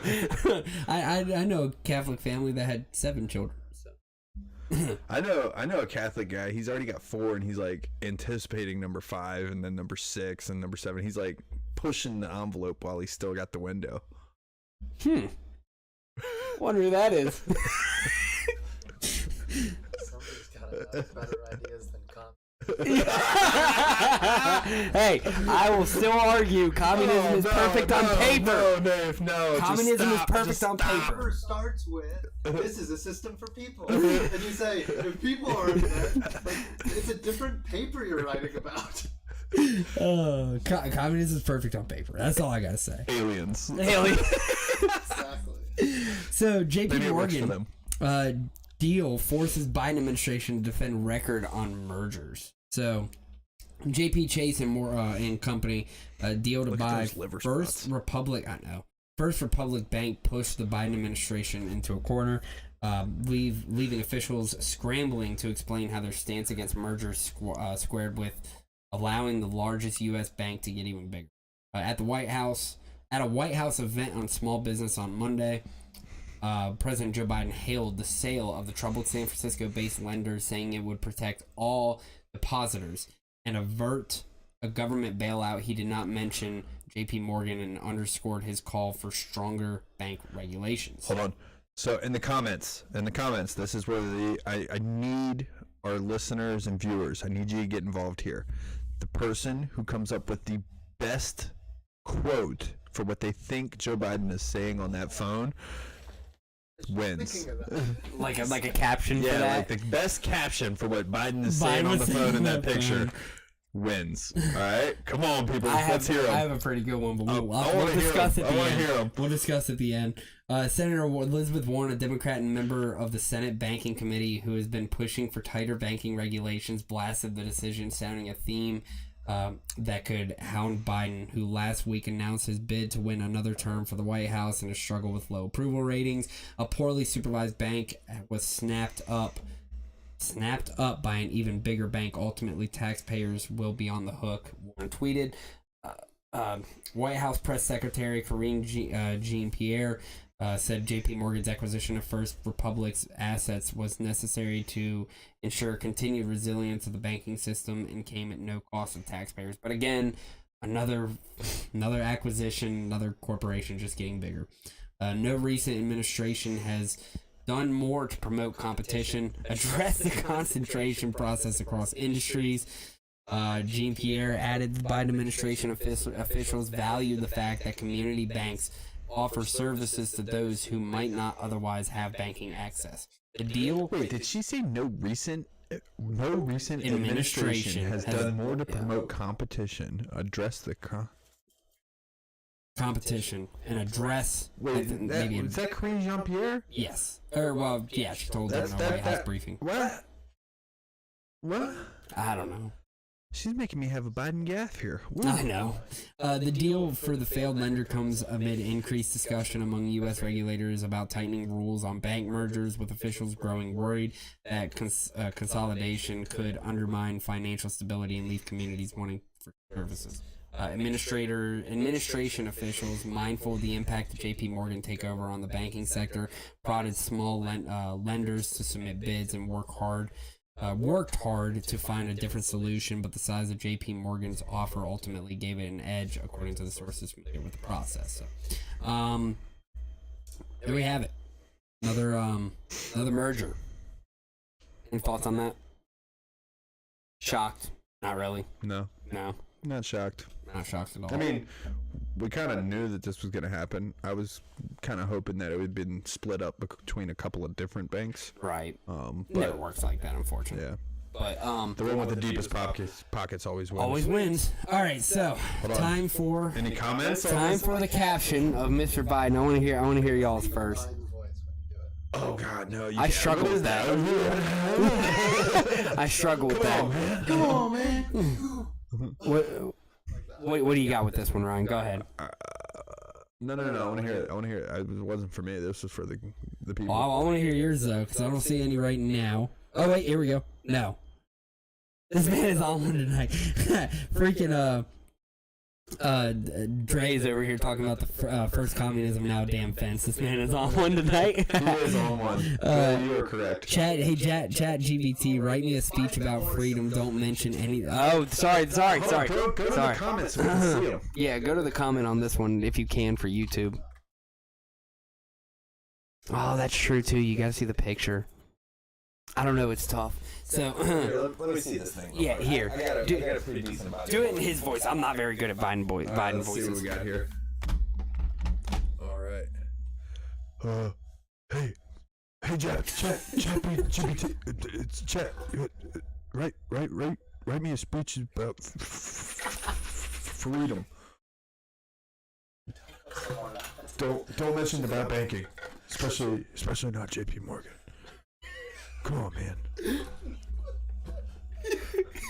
Was that pretty good? I mean, that's so serious. I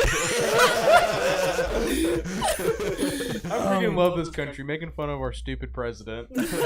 So I mean, you said don't go so hard on him. Have you seen a press conference from the guy lately?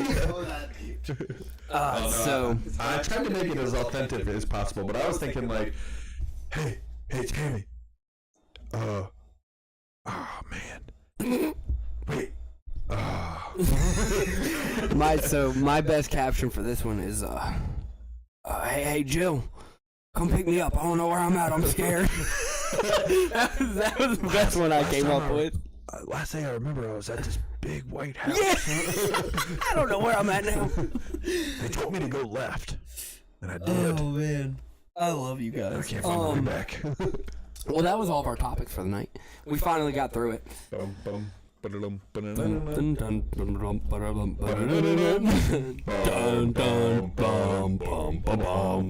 talk about the border again.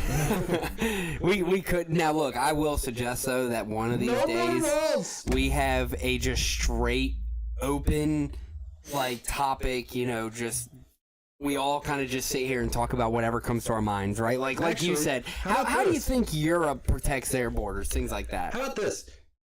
How about we have an open discussion, right?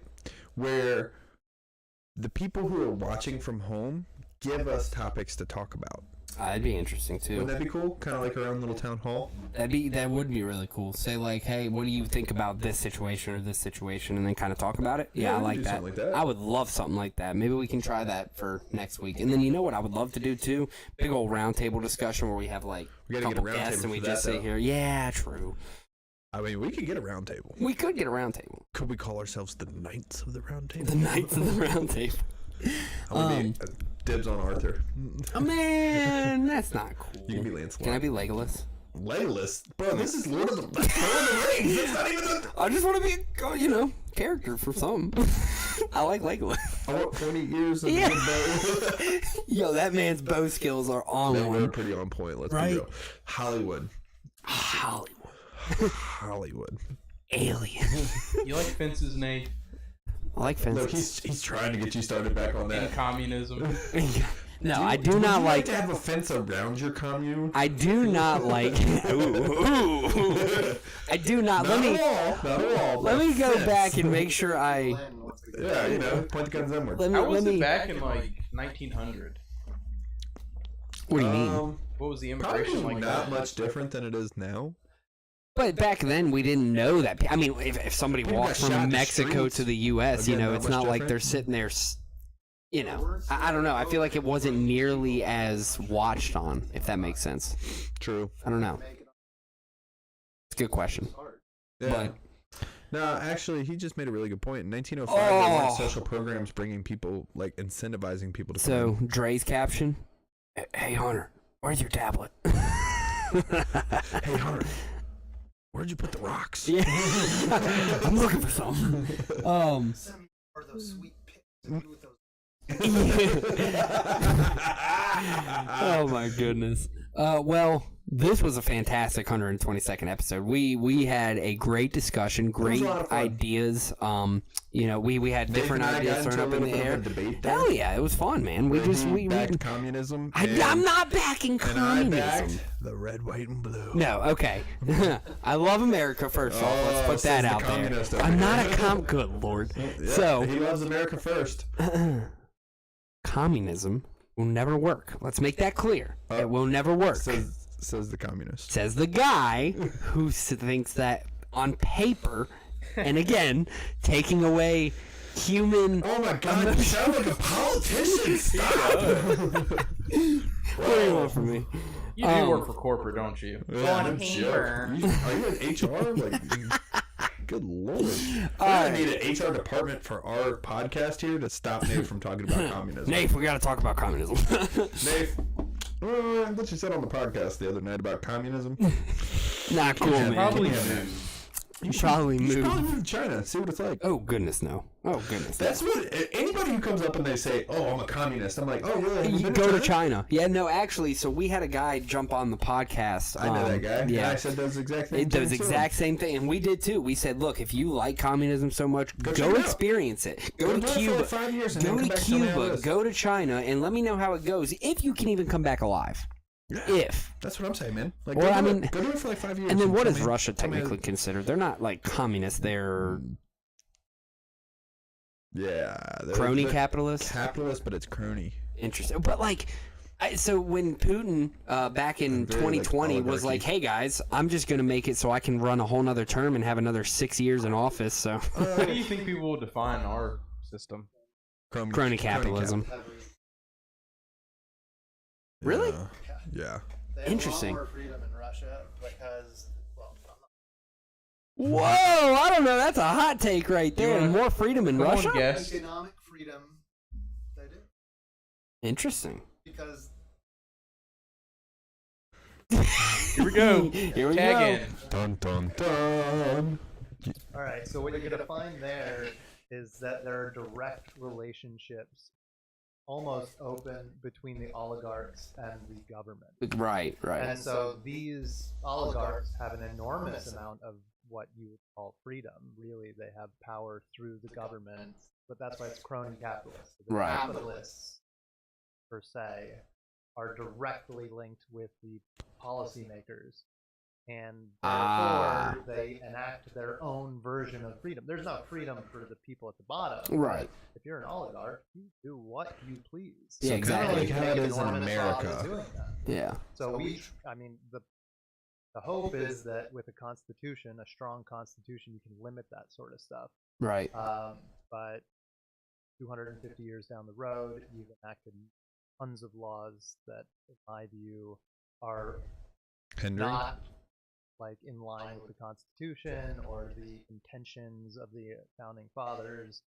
And so we have a big chunk of crony capitalism going on. I mean, I think that's exactly the way the Speaker of the House a year ago described our system. They said, well, you're making all this money betting on the people that you're supposed to be regulating. And she said, that is capitalism.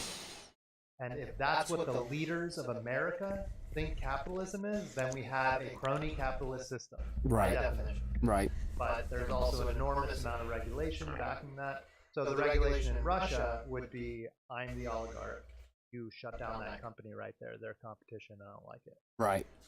Here, they have to do it a little bit less Direct. Direct, They yeah. say, I'm going to put together all these laws that make it insanely expensive to start a healthcare insurance company.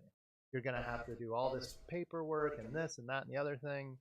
And therefore, the three at the top are the only three at the top. Yeah, No one else exactly. can afford to enter the market. The due to overhead is just, regulation, yeah. creating your monopolies and oligopoly system. Gotcha. That's where free market. So we've got social would take over. programs, socialism in America, and the crony capitalist system. Like And there's combined in still, one. I mean, there's a decent amount of freedom mixed in there. There are Right. honest companies that are able to do this with very little lobbying. Sometimes. Sometimes. It depends It's on like the how he industry. stopped himself there. Yeah, I'm trying to think. some. Well, I tried to think of one. I was going to give an example, and I was like, well, it's got to be happening somewhere in America. I just don't know. Don't know which one. No, but I love it. Thank you, Steve, for Actually, jumping what on there. about the brands that we always talk about? I'm sure that they're doing pretty well and they're not lobbying. They do well and don't lobby. So like Origin, Yeah. Grunt Style, Black Rifle Coffee. It's so niche, though. You have to be a product that's uniquely American. Right. And so I there's wonder going to if be Procter like a and Gamble bubble of- lobby. I said, I wonder if Procter and Gamble lobby. I bet you can look it up. It's- Oh, I bet you Oh, could. dude, I know they do. well, I'm saying to get the actual number. Oh yeah, Right. Yeah, but no, it's thank you. I appreciate that for that because that's interesting with how Watch out for that. with how polar. Russia is. Watch out for the polar. But yeah, no, that was look. It was a great topic of discussion tonight between everything. A lot of theoreticals that we were talking that were interesting, and it was a really good time. So I really appreciated those conversations. But Thank you everybody for coming on. And next time, make sure you like, comment, share, and follow. And thank you so much to those of you who already do those things. Agreed. We And not really even appreciate you. Not even next time. Do it now. Do it now. Do it. You will. This was the 122nd episode of the Fact Is podcast. Did you Real say the quick. 127th? 22nd. Oh, I was about to say, hold up. Hold on, we skip a few. So real quick, want to give all my thanks, of course, to those who serve us in who could potentially be privatized one day. We'll see. Still gotta thank them then too. Yeah, right. Anybody in our police force, firefighters, anybody first responders, EMTs, work in our hospital, healthcare, farmers, American-made and manufactured companies. Thank you all for what you do there. Can't thank you enough, of course. Thank you to our military veterans and those who are still currently serving. So to all of you, thank you. Can't thank you enough for what you do for us and to help us keep our freedom to the best of your all's ability. So thank you for that. Thank you, Ryan. Thank you, Stuart. Thank you, Steve. I know you weren't on tonight, but we're glad to have you over here and jumping in when you could. So yeah, thank you to everyone who makes this possible, because without you all this wouldn't be possible, and this is incredibly way too much fun for all of us. I know that much. Oh man, I look forward to every Wednesday. Wednesday, it's just too much fun. What are we gonna get into today? So with all that being said, thank you all so much for coming to the 122nd episode of the Fact Is podcast. Stu, Ryan, y'all got anything to say before we head out? No. God bless the USA. God bless the USA. God bless America. This was the 122nd episode. We were host Nate Moses. And I'm Ryan Mays. We'll see you all next week for 123. See y'all then. Peace.